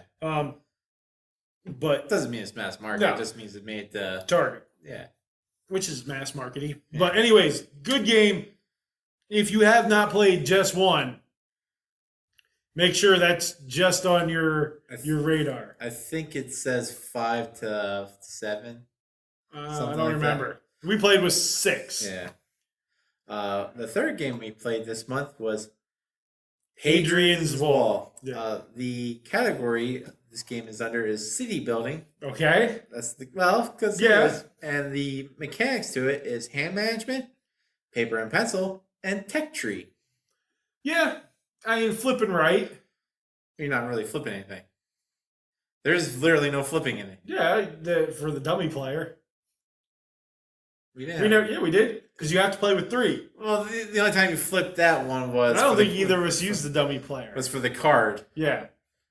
And you're not really writing that thing. Those are resource you gain. Yeah. Hadrian's Wall is a massive game. It takes 2 sheets of paper. And I think that's where the game hinders it, because those 2 sheets seem disconjoined. They could have been 2 separate games. Well, because you're using the one side where you were building your market, or you were filling out. I forget what was it, like merchants, Like, an arm. Your Because one- when you reach some of those, you got some of the other. yeah, like this, your one paper was the wall, the defenses, and right behind the wall. Your other one was like supposed to be behind the wall. Was your city, Yeah. basically. So you're building your wall to defend your city. I thought that the AI attacking, neither one of us ever lost. I never felt threatened under attack once in this game. No. I feel like it should have been more hammering you down. Like, Yeah. I should have constantly felt like this destroying everything I did. And I don't know if that's a broken part of the game or if we played it wrong, which is always a possibility. Or we played it so right that we couldn't have been attacked. Yeah. I don't know. But yeah, I agree. There was never a time I felt, well, the very first time, Yeah. Okay. because you flipped the 2 cards, but I had, on that first time we flipped the card, I had already built up the fence in 2 of the spots. Yeah. So they only could have got through In one area. in one, or if both would have been to the same one. Which they weren't. They were actually to the 2 that I built. I got lucky. So that was the only time I was worried about that wall defense. Other than that, I just kept building the wall at the top, or the defense part at the top. I built the entire wall.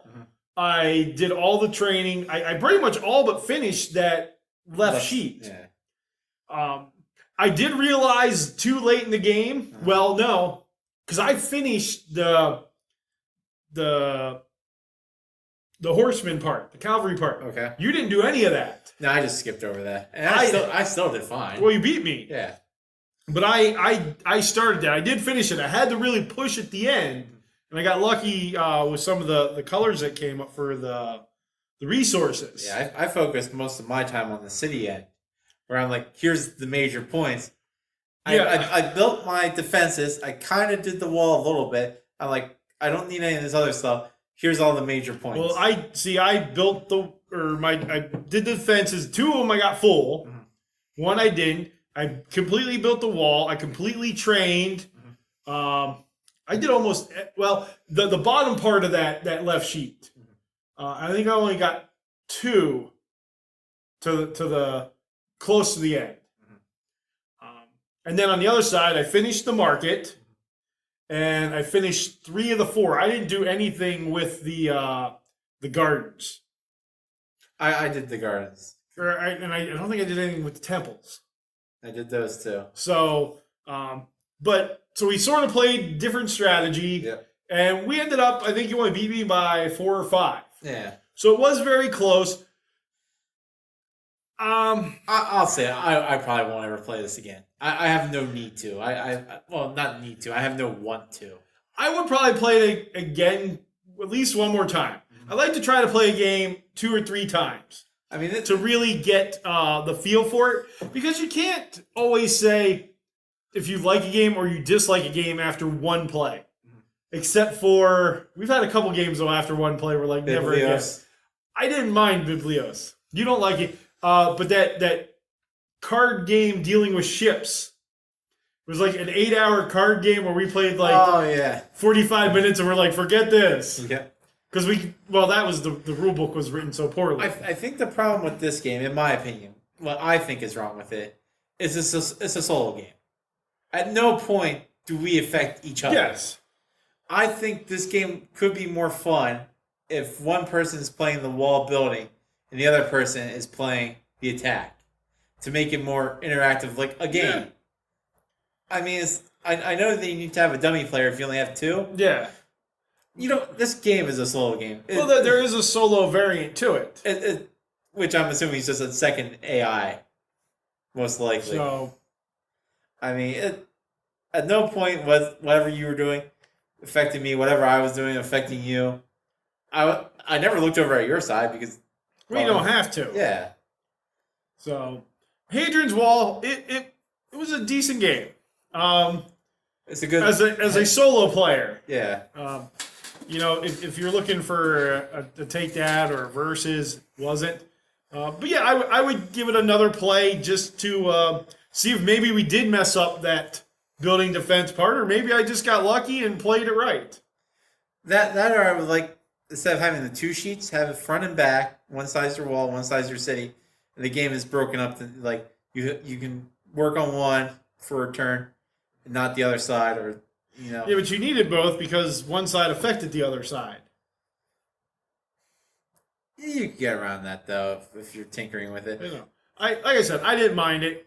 And that was the third game we played this month, Hadrian's Wall. The fourth game we played this month was Valley of the Vikings.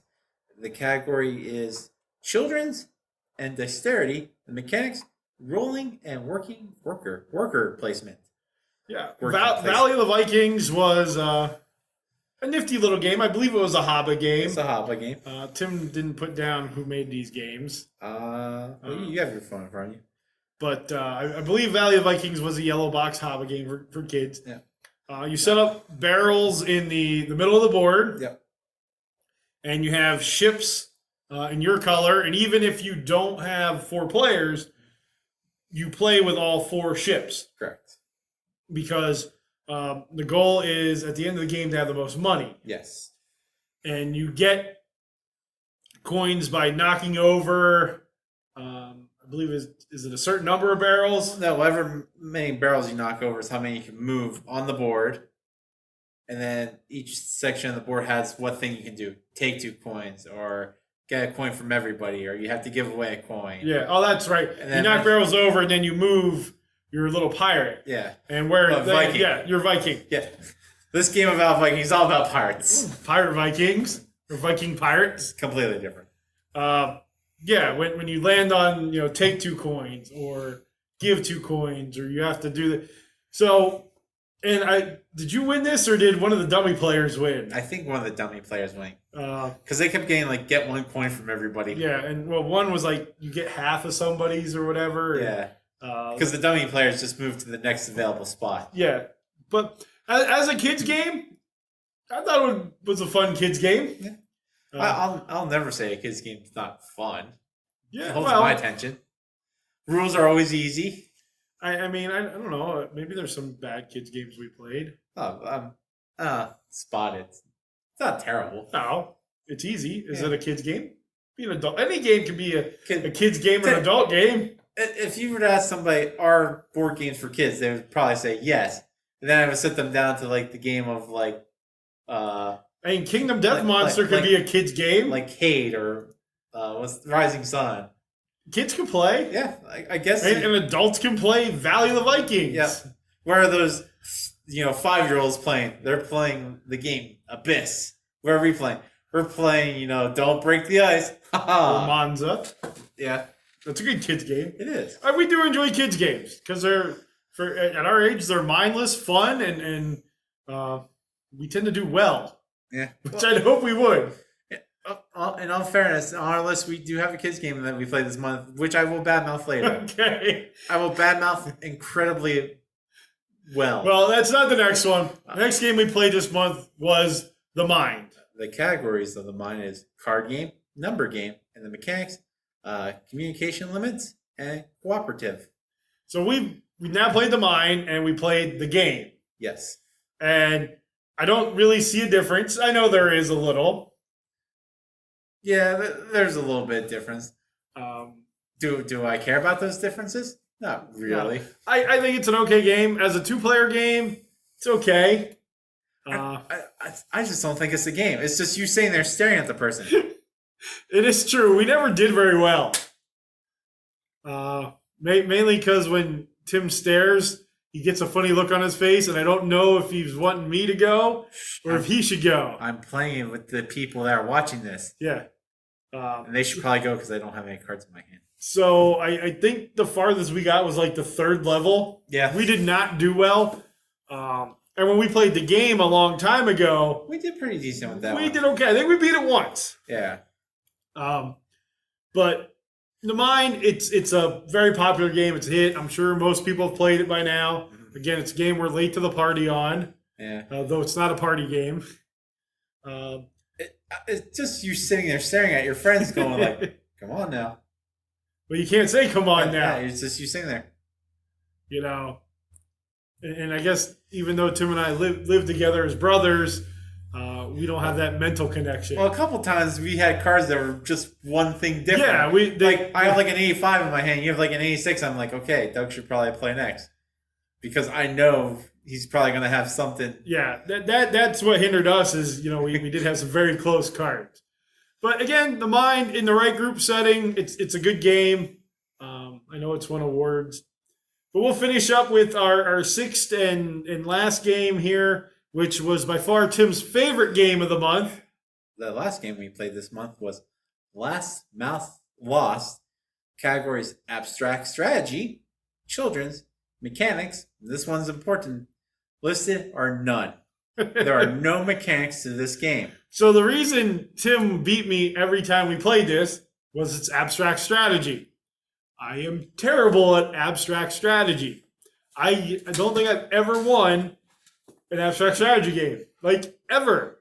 Well, it's interesting. I was when I was looking this stuff up, I found out the first name was called Pop It. Yeah, which is like a version of a fidget spinner. Like they came out after fidget spinner. Yeah. They make all sorts of Pop-Its of all. In fact, I saw this game. If you live on the East Coast, there's a store called Ollie's, bargain outlet. They don't sell this game, but they sell the exact same thing as like it's a fidget thing. Fidget popper. Yeah. So I could have spent, the 99 cents at Ollie's, got this fidget popper, and had this game. Yeah. At first, I thought it was an ice cube tray. Yeah, it's a silicon tray. Circle. Well, they make them all in shapes and sizes, but ours was a circle. Yes. It looks like a silicon ice cube tray. And it had a row of 4 dots, a row of 5 dots, a row of 5 dots, a row of 6, a row of 5, a row of 5, a row of 4. So sort of like the can't stop board. Yeah. And the rules of the game is you don't want to be the person that pops, or you want to be the person that pops the last thing. Yes. And you can only pop in rows. Yes. And so you can only pop. So if you pop one, of course it's in one row. If you pop 2, they've got to be in the same row. Yeah. So everything has to be in that same row. So you could pop 1 in that row, or you could pop all that row. Yeah. So if I pop 2 in a row, Tim could pop 3 in the same row. Mm-hmm. I mean, there was no scoring in the game, really. No, it was whoever popped the last one. Yeah. I'm glad it was our last game. Because if it was our first game and people kept asking us what we played that day, I'd be like, well, we played this. Don't give it a try. Talk to the owner and ask him why it's on the shelf. You would have been. I would have asked why it was not in the freezer as an ice cube tray. I think I love abstract strategy. It is my Which is why I'm surprised you didn't like this game. It is my favorite category of game out there. I think they got confused. Abstract strategy is a category game. They took that as abstract strategy should be the game. Like, you look at this and you think, is that a game? Well, that's how I look at Pylos. Is that a game? No, it's stacking little wooden balls. Obviously a game. Or Quattro. Well, did you ever look at the thing at the old diners where it was nothing but golf tees, things. Yes. Golf tees and a board? I never beat that. And you thought to yourself, was somebody golfing here? No, you saw that and like, well, there's obviously some sort of game I'm supposed to do here. And it's an abstract strategy game. And I was terrible. I never could beat that. Yeah, if I saw that on the table, I could say, that's probably a game. Or if I saw Pilots, I would say, that's probably a game. And or if I was if you saw Last Mouse Lost on the table at what's the restaurant that has those on? Cracker Barrel. If you saw that on the table at Cracker Barrel, would you think that it's a game, or would you think that why'd they leave the ice tray out here? I would think some kid left their toy behind. I would not say game, I would say toy. Because I would not look at it and be like, that's a game. A lot of people give me grief about having Drop Mix as one of my favorite games because people are like, it's not a game, it's an activity. But there's a game part to it. There is. So there's a game part to this. There is not. Yeah, it is. Somebody ordered too many poppets, like in your game that you had last month. What was it? Overstocked. Yeah. Somebody ordered too many of these poppets and thought, well, I gotta figure out how to sell these. I'll write a 1-paragraph rule book and call it a game. Be the last one to pop a thing. You win. Sell it. They're making money, aren't they? More money than you. I don't think people are buying this as a game. I think people buy poppets, and you can be like, there's a game that goes with that, and you blow their mind. Maybe. I mean, I wonder how much this is going for. I do need to take this. Okay. I don't know who it is. So I'll let Doug take a phone call, and that pretty much wraps up games we played this month. I could go on and on about Last Mouth Sloss and why you should never play. But I think with Doug missing a phone call, that's a good time to wrap it up. This is Monthly Melt, and we are on the off-topic portion of the show. Mm-hmm. And this month, for July of 2021, I got to choose our off-topic. Tim has no idea what we're talking about yet. And neither does Doug. Yeah, I do. I actually thought about it a little bit ago. And right now in the world, what's one of the biggest things going on? Things reopening. Well, yes, but the Olympics. Oh, all right. So we're going to talk about the Olympics. Fair enough. I'm a huge fan of the Olympics. I know that you have one Olympic goal in your life. Yep, which will never be achieved. Why not? Oh, yeah. Because I would need to be either connected with a country or somebody on the IOC board. Yeah, so what do you want to do? I think the only thing I would want to do for the Olympics is actually see the lighting of the torch ceremony. Not the part where they're in the stadium and people are cheering. I'm talking the part that takes place in Greece, where they have all the fanfare, where apparently the rays of Apollo come down and light the first torch that goes around for the whole ceremony. Yeah. But the only way to be part of that is either being the host country's delegates, somebody on the IOC board, or invited from somebody from either one of the country's delegates or somebody from the IOC board. So just become friendly with somebody from the IOC. I guess. Now, we have seen that... I mean, they show it on like the Olympic channel. Yeah. That's how we saw it. So you have seen it that way. Yes. But not in person. Mm-hmm. I don't know. Are you a big a fan of the Olympics as I am? I don't think you are. I mean, it depends what events. I mean, we're in a country where they only focus really on like 3 things in summertime. It's gymnastics, swimming, and gymnastic swimming, which would be synchronized swimming. We do well at track and field as well. They show some track and field. And they show track. They don't show field. Not normally, and that's unfortunate because I was a thrower in high school. But the United States has won gold in shooting. Mm-hmm. They won I believe, the 10-meter air rifle. I know that we won the men's skeet. Okay. I believe we also won the women's 10-meter air. We've done well in other sports. We won the brand new 3x3 basketball. Okay. On the women's side. They won the gold in that. Trying to think what else we've won gold in. That's won a lot of swimming medals, of course, but we always do well. I mean, we're a massive country. Yeah. Just on sheer numbers alone, we tend to do well. Yeah. So for the Summer Olympics here, what are your favorite events to watch? My favorite Summer Olympic events to watch. Well, if I do get a chance, I do like amateur wrestling because I'm a pro wrestling fan. And I know they're completely different, but a lot of great pro wrestlers were amateur wrestlers, and yeah, I mean, one of your favorite wrestlers of all time, was an amateur wrestler and a gold medal winner who won with a broken freaking neck. Yeah. in Kurt Angle. Yep. And home state boy, Yep. Pennsylvanian from Mount Lebanon, still lives out that way, outside of Pittsburgh. Probably. So, and we've been represented well as a state on the Olympic level. Oh yeah, our state has. I believe Kerry Colat wrestled in the Olympics. We have one this year, and I'm drawing a blank on his name. And Cale Sanderson, I know he went to Iowa State, but he's Penn State's wrestling coach. Yeah. He went to the Olympics. Pennsylvania, just as a state, we're an amateur wrestling state, so we always have good representatives on the wrestling side. So what else do you like to watch? I like some of the odder ones, like ones that you normally don't see on TV that are fun to watch. Like surfing's fun to watch. I don't know. Well, surfing is new this year. Yeah, I don't know why I'm looking. I believe it's new this year.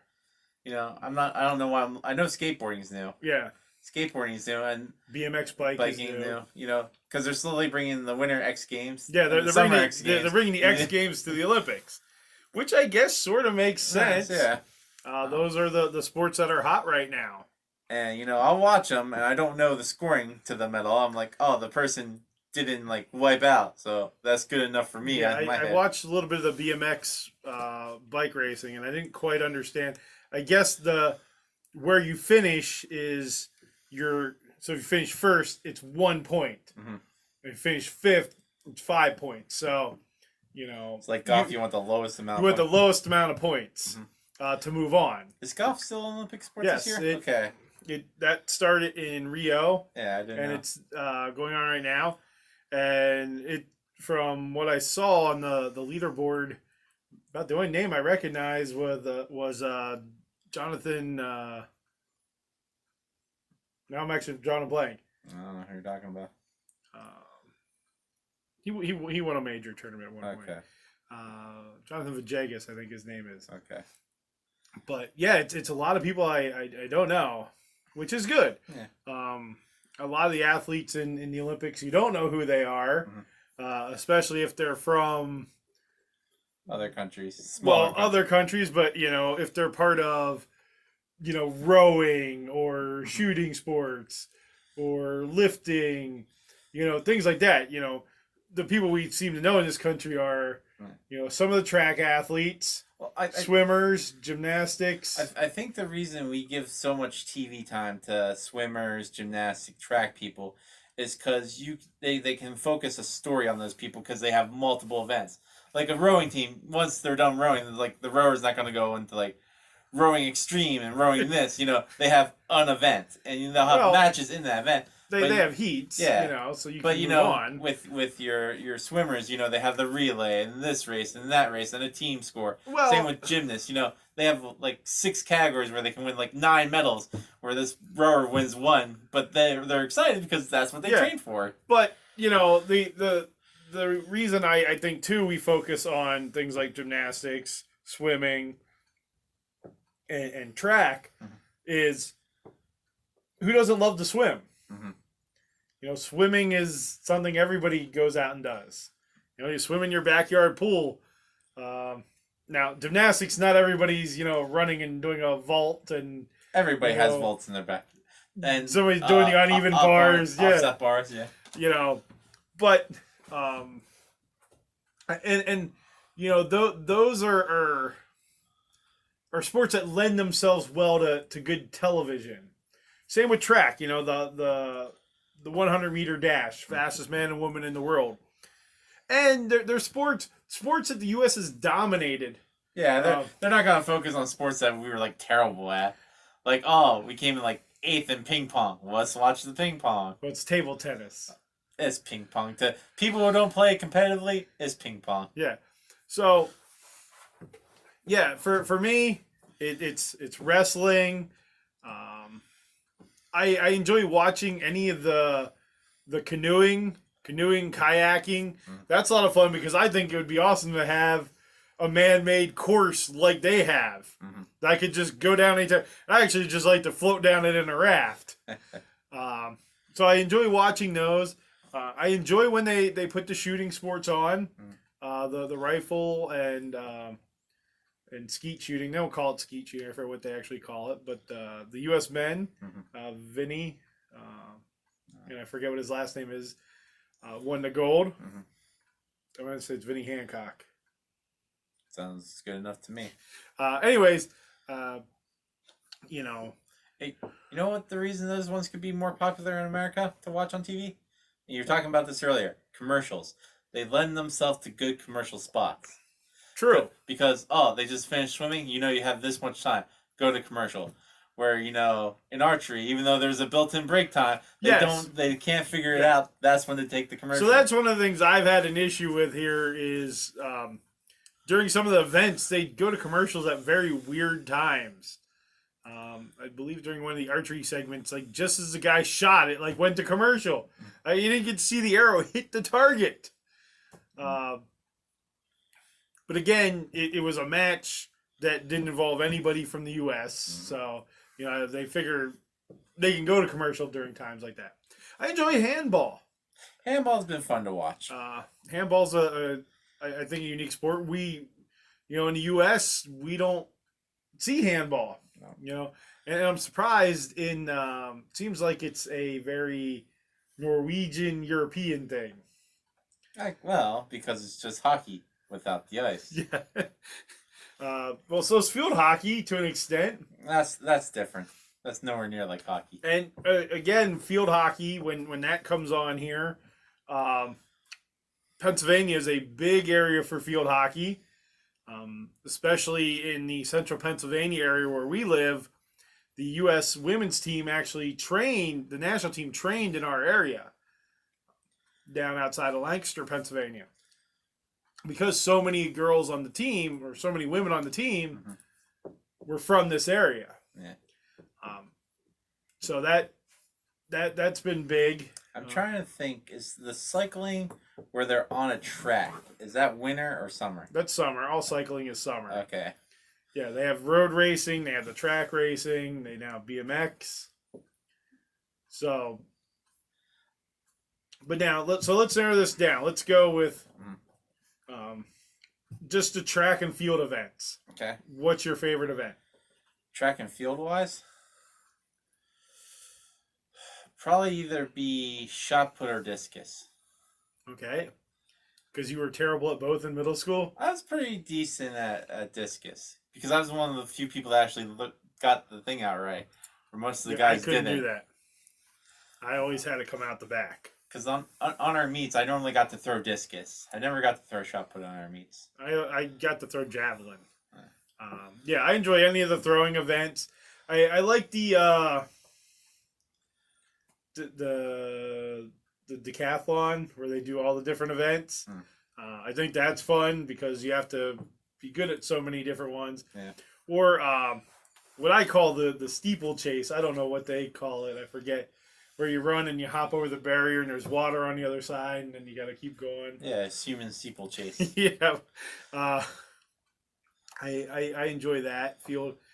I'm not so much into many of the running events. Being a thrower, us big guys didn't run very much.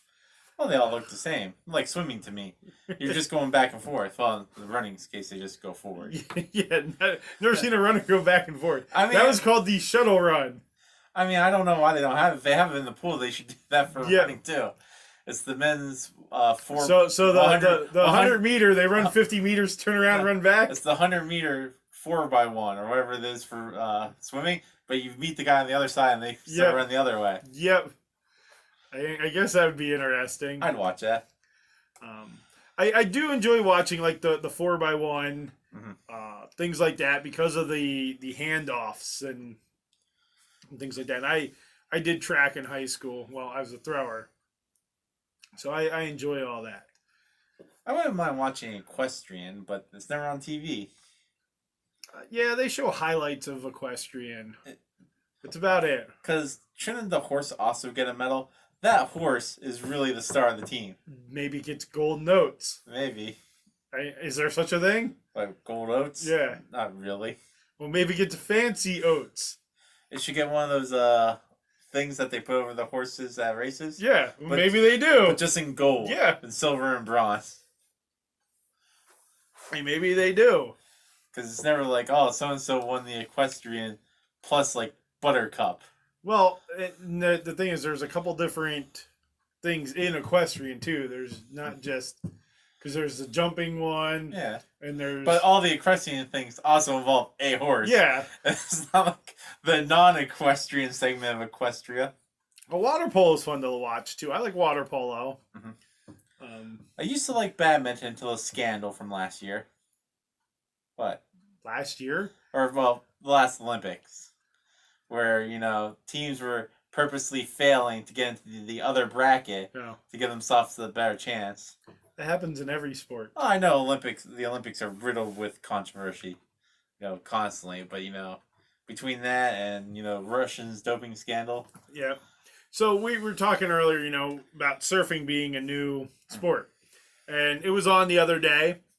And I'd said, what if there were no waves? Do they cancel it to the next day? Do they? I wonder what they would have done. That's whoever paddles out the best, I told you. Yeah. Now, they looked like they had decent waves. Because they were expecting a tsunami. Or, typhoon or something like that. And then my other thought is, we get to a Summer Olympics. Okay, LA's got beaches when LA has it. Are they going to do the surfing off the California coast, or do they go out to Hawaii and do it off the coast of Hawaii where there's like incredible waves? I'd say they probably do it off the California coast. I don't know. I wouldn't be surprised if they don't do it in Hawaii, because I believe back in the Olympics when it was here in '84, Yes. Some of the shooting sports were in like Arizona. Yeah. They weren't in LA or California. Yeah. And so that's why I wonder, or Paris. Paris isn't on the coast. Paris has coastlines. France does, Yeah. not Paris. I guess Paris does sit towards the center. So that's gonna have to be far away. Well, and for the Winter Olympics, skiing's not necessarily close to the village or the Olympic Village or the Olympic area, because when it was in Vancouver, skiing was quite a ways away. Yeah. So I guess I can see that. Yeah. So that was one of my things with that, with surfing and trying to put all that together. So what got you into enjoying the Olympics? This one? Any Olympics, just the Olympics in general. Opening and closing ceremony. I'm one of those people. I like the grandeur. I like to see what this country is sinking so much money into for like an hour production. It's a 4-hour production. Well, I'm not counting like the walking. The hour and a half of countries walking in. Yeah. I enjoy that part though, because I like to see what everybody's wearing, and It's a Super Bowl halftime show at the beginning of a thing, and then a Super Bowl halftime at the end of it. Yeah. Which I love to see how they do the end of this one, because the closing ceremonies are always more of a party atmosphere. Yeah. And Japan is super strict right now, even with ceremony stuff. Yeah. So I don't see it being much of a celebration. So out of all the opening and closing ceremonies you've watched, what's been your favorite? The one that I can remember best in my head is the one from Beijing. The opening with like just the massive humanity of them playing drums in synchronization, and the dragon paper things, and that's where they had the fireworks that were specially designed to make designs. That was a spectacle that said, hey, look at our country, ain't we so fancy. Yeah, and it was at the opening ceremonies there where they had like the thousands of drones, and yeah, they had a bunch of drones at Beijing. That's really where we started to see the beginning of drones being used in opening ceremonies. I remember a little bit of the ones that took place in Atlanta. I don't. The London ones, I thought the London opening ceremony, I thought was a little weird, because now granted the sets they had for that were amazing. It was like movie quality, but it was very dark because they, so much of England's history of their industrial period is isn't very. Everybody was coated in 4 pounds of soot. Yeah, they're not cheery and. Yeah. Um, They're still not cheery today. You know, for me, yeah, I liked Vancouver, Calgary in '88. I don't remember that one. I remember the closing I remember the closing ceremonies and the party with that, and everybody wearing cowboy hats, and that was a big deal because of Calgary being in the plains of Canada. Yeah. I think that's the first ceremony I remember, and I was 4 years old for Atlanta or for LA in '84. Though anytime I find any Olympic stuff related to those LA games, I try to buy it, especially the McDonald's cups, and because what really got me into the Olympics was when I was little. There was a mini series or whatever called 16 Days of Glory, and it was I think it was 16 episodes, and it did a bunch of different stories on the LA Olympics, and that just hooked me. And when I was in high school, when we went to California on a band trip, we were at Janet Evans, the swimmer. We were at her high school. We performed there. We got judged at that school for our concert band, and they had all these banners in the gym there. And actually, to get to the gym, we had to walk right by the school pool. So I'm guessing that's where she swam. Maybe. But that was pretty cool. And then Atlanta was big. The only thing I remember from Atlanta is the first one when they didn't use live doves, thanks to Jeff Foxworthy, saying people were going to be in the parking lot shooting them. Yep. I remember that controversy. Yeah. I remember the ones they had in Athens, because it was very weird. They were part, old original games and then into the future kind of thing. I don't remember a single thing about the Sydney games. I remember it rained a lot during swimming events. Well, I mean, the pool was outdoors. Yeah, wasn't an indoor pool. Yeah. But like the ceremonies, couldn't tell you anything about the Sydney ones. So switching gears from Summer Olympics, let's talk about Winter Olympics. Okay. What's your favorite Winter Olympic sports? Bobsledding would have to be up there. Skeleton. That's the one where you're laying down, yeah. That's face forward, right? Yes. Yeah. That's the one I think would be the scarier of the two. Because you're seeing it coming? Yep. Yeah, you're going 70 miles an hour and you're seeing it. I do enjoy seeing ski jumping, because that is fascinating. Yeah. And bobsled, luge, skeleton, anything there. Of course, hockey, biathlon. The ski biathlon where you ski and you shoot. Yeah. I enjoy that. They should have 3-on-3 hockey next year. Yeah, maybe that's overtime in the NHL, or not in the NHL, the AHL, and the NHL. But like how in the 3-on-3 basketball they use half a thing, I think in the 3-on-3 hockey they need to have like a mini rink. Go pond hockey style. Like you border around the normal size to make it like. So you wouldn't have a goalie; you just have a board with a little hole in it. Yeah. That would be interesting. Yeah, I like a lot of the winter sports. Curling.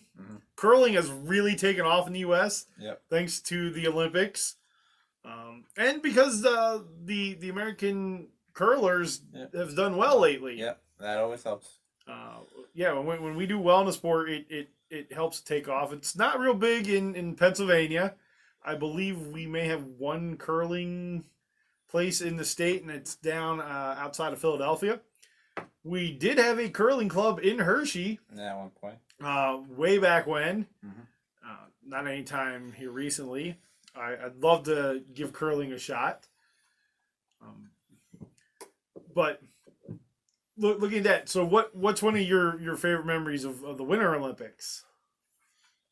Favorite memory from Winter Olympics? And I know what one isn't. What is it? The Tanya Harding thing? No. Canada beating the U.S. during the Vancouver games in hockey. when we went and watched that And, with friends. yeah. I guess it could be a favorite memory. I'm trying to think of like memories from watching the Winter Olympics. Well, what's a favorite memory from a summer game then? That's the thing. I really don't have like moments where I'm watching like this is amazing. I normally watch glassy eyed and know I'm watching something. Like there are times and moments in Olympics where you're like, oh man, that's something that's going to stick out. I believe it was Carrie Strug in the summer games, the gymnast. With the broken ankle? Yeah, or whatever, when she landed. Yeah. Mary Lou Retton. I mean, there have been Kurt Angle with his broken freaking neck. What is her name? Now that you mention winter sport, the one that her first Olympics, she blew everybody away. She was like some sort of race skier, and she like taunted at the very end because she was way ahead, and she like wiped out and lost. And then like she only did like 2 Olympics. And the next Olympics, she was super serious. Yeah, and then she like. So you're talking that like. Where it goes. Yeah, like the BMX of skiing. Yeah. Was her name like Lindsay Jacoby Ellis or something like that? It was Lindsay something because I remember she was married to like Brody. What's his name? He's another Brody Miller. Yeah, the skier. Yeah, because they were married, and the second time she did the Olympics, she was super serious, and then she got like penalized on something. I just felt so bad for her the second time around because I'm like, hey, she learned from her mistake. She took it super seriously. Ended up losing. I think she ended up winning bronze or something. So between the two, summer and winter, which is your favorite Olympics? Probably winter. Yeah, mine would be winter as well. I like more of the events in winter. Though, again, during the winter, what do we get to watch the most of? Figure skating. Figure skating and downhill skiing. Yep. They showed a good bit of the snowboarding half pipe last year. They have gotten better in the Winter Olympics in showing other things, though. I'll give them that because there aren't as many events. So, and I think the thing I like, too, about the Winter Olympics is I won't call them odd countries, but you see different countries winning medals. Norway, Sweden, Finland, they don't have the summer medals, but then during the winter, you don't see some of the summer games big hitters in winter games. And I don't know, I just think that's part of it too. Maybe I just have that little Norwegian thing in me, even though we're not Norwegian at all.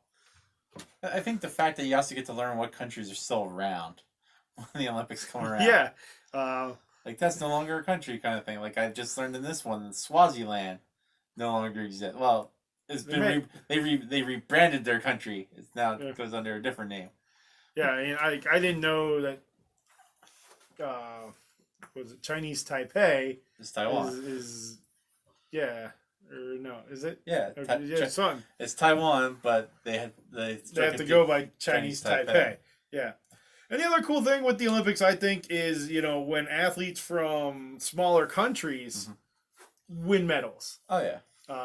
Like there's a lady in one of the shooting events here who was the first ever Olympic medalist from her country, and that's really cool. I'd love to win an Olympic medal. I keep telling people, I'm okay. I'll go to Liechtenstein and be a curler for them. I'll get 3 friends and we'll dominate. Well, no, see that they'll build statues for us. See, that's one of those countries that's near your Norwegian places. You would want to go towards the equator to start a curling team because you have a higher chance of no other curlers in that country. I don't think there's any curlers from Liechtenstein. Probably half the country.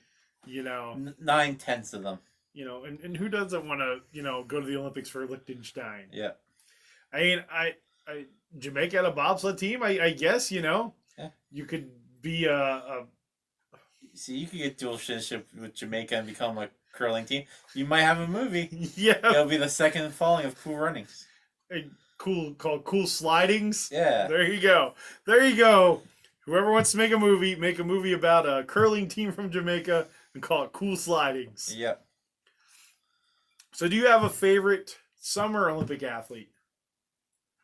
Favorite Summer Olympic athlete? You mean current? Of all time. I would say Angle, because that's just the easiest one. Yeah, I mean, that's to me, that's who it would be for me. I guess I could say Jim Thorpe. I mean, Yeah. He was. I mean, they renamed the whole town in Pennsylvania for the guy. Yeah. Even though he wasn't even from Pennsylvania. And then do you have a current one? Olympian? Whoever you saw on TV today? Whoever, like, the 14-year-old kid is from, like, I think it's China or Japan. Oh, yeah, no, there's like a 12-year-old. Oh, yeah, that's the youngest one. Yeah, there's a 12-year-old girl, I believe, competing for one of the countries. But I do believe that there is a 14-year-old from another country. Yeah, there's a 14 in skateboarding, but I think there's a 12-year-old in table tennis. I forget. I think. Yeah. And I want to cheer for that kid because I feel bad because now they have to compete at a high level again.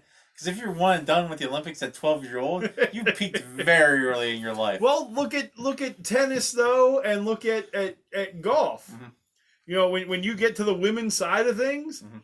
you know, look at the LPGA tour, look at the women's tennis tour. They're all teenagers. Yeah. I mean, they're all 14, 15, 16, 17 years old. Yeah. And then on the men's side, you know, they're not. You know, they're 20s, 30s, 40s. Yeah. So I don't know how that gravitated that way, or if you're good, you're good. Yeah, I guess. So then, what about Winter Olympics? Well, I think there's going to be a 9-year-old next year. Oh, in 3 years. Yeah, 3 years. So whoever that 9-year-old is. Yeah, Winter Olympics. That's a hard one. I wonder who the youngest winner. There had to be some kid in like their 15 or 16 for the snowboarding half pipe. Now that you're having these X Game events, Yeah. because X Games were always people that were like 11 through like 17. You know, I liked Eddie the Eagle from Great Britain, the ski jumper. Mhm. I think his name was Eddie Edwards. Not the wrestler. No, it's not Eddie Edwards. I watched the movie. I did too.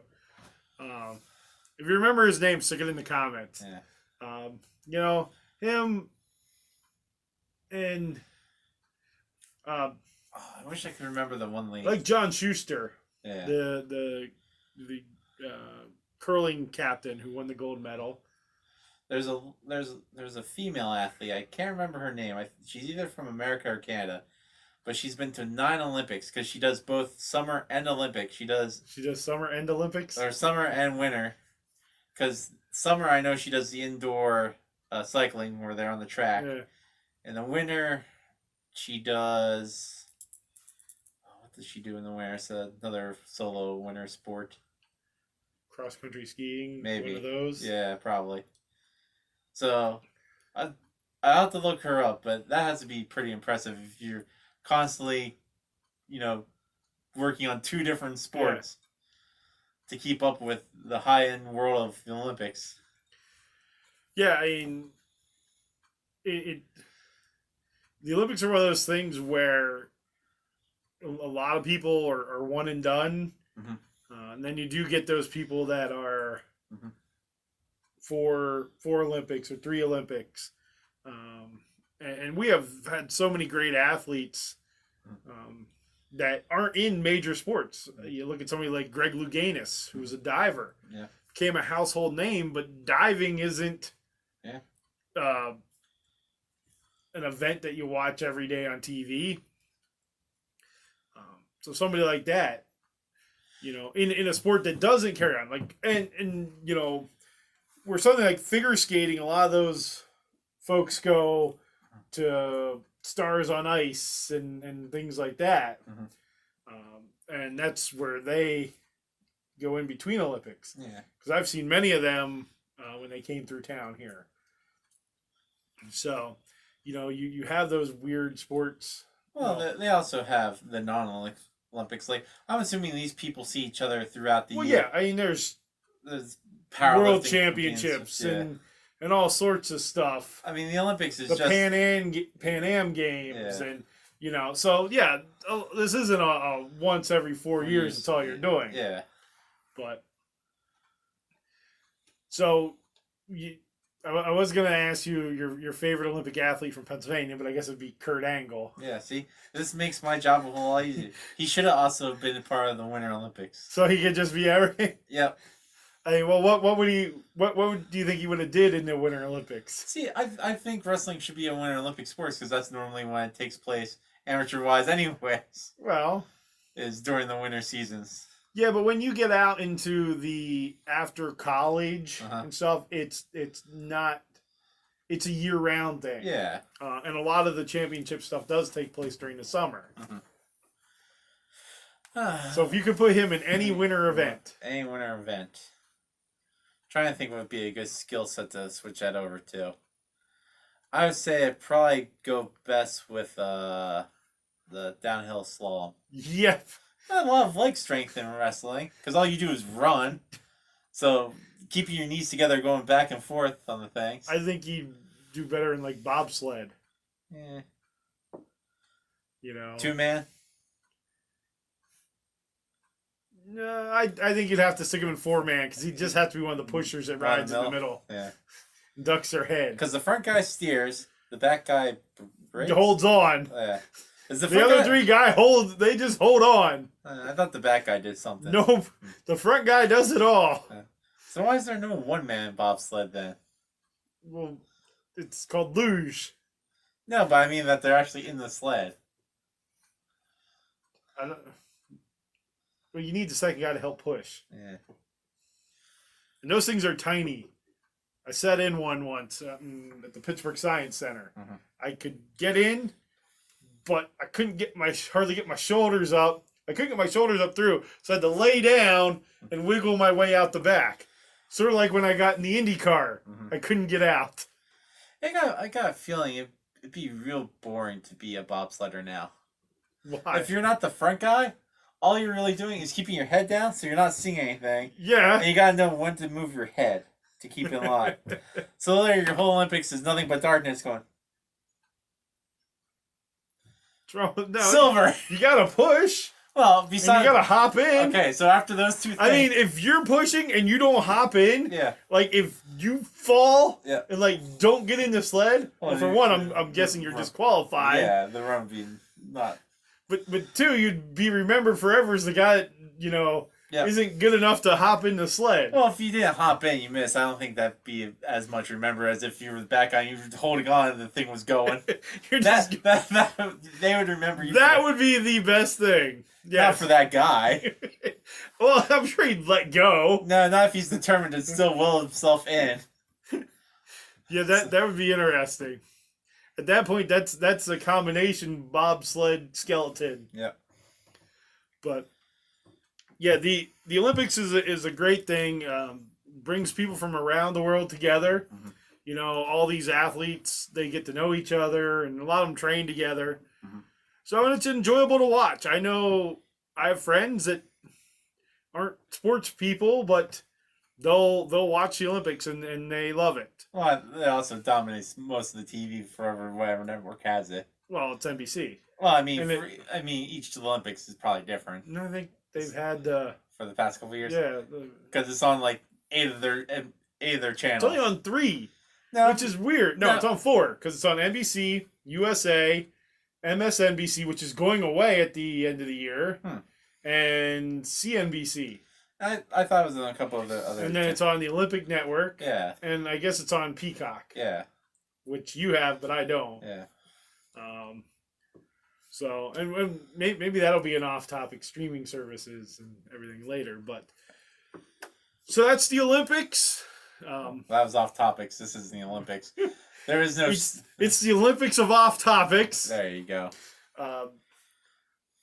I tried to throw something different at Tim and never let him know what I'm going to talk about. That's why you don't think about it until the second you sit down and you're like, I got it now. But it's always stuff I can just talk about. Yeah. Well, now I really have to think about what to use for the odd background because I can't use any Olympic logos because I'm sure that's trademarked by them. Not Disney. Not yet. Yeah, I don't know. I'm sure The the IOC they have probably- trademarks. They probably own that. But if you know somebody that's a member of the IOC, Yep. let Tim know. If you're a follower of our channel and a member of the IOC, one, I'm super impressed that we have, somebody that important following us. Yep. I mean, in the scheme of things, people wouldn't think that person's important, but they're extremely important. Yes. And second, invite me to a torch lighting ceremony. Yep. The beginning of the torches, not the end. I don't care about the big party kind of thing. Yeah. So, yeah, again, if you're a member of the IOC or know somebody that is, please get in contact with Tim. Or if you're a French politician that's going to have connection for the next one coming up. For Paris. Yeah. Well, then it's coming to LA. Yeah. Well, in 3 years, we have a Winter Olympic. That's in Or, no, next year. 2 years from now. No. Because this one's pushed a year You're back. Yeah. So next year it's in Beijing no, it's in Beijing. for winter. Yeah. So there you go. So if you're part of the Chinese Communist Party head of the thing and are watching this channel, invite me to the torch lighting ceremony. Or again, if even if you're French, because the guy who's the head of the IOC is French. Correct. So if you know him, it's Thomas something or other. It's a hyphenated last name. I couldn't tell you what it is. If you know him, let Tim know. Or if you are him, Yes. hi. You shouldn't be watching this. You should be doing Olympic stuff right now. Well, yes, but you You can can watch watch it this later. later. Please send him the video if you know him. Yeah. But anyways, again, this has been off topic for July of 2021, Yeah. right smack dab in the middle of the Olympics. Please like and subscribe to the channel. Yep, hit Leave- the subscribe button down here. Yep, somewhere. Hit the bell. Yep. Comment down below on future off topics if And- you don't like our Yeah. off topics. And let us know your favorite summer sports, winter sports, which Olympics you like better. Who's your favorite athletes in the winter and summer games? If you went to one, Yeah, if you went to an Olympics, let Yeah. us know. yeah. I think that'd be super fun. Yeah. Especially if you went to an opening closing ceremony. Other than that, thank you for watching. Bye.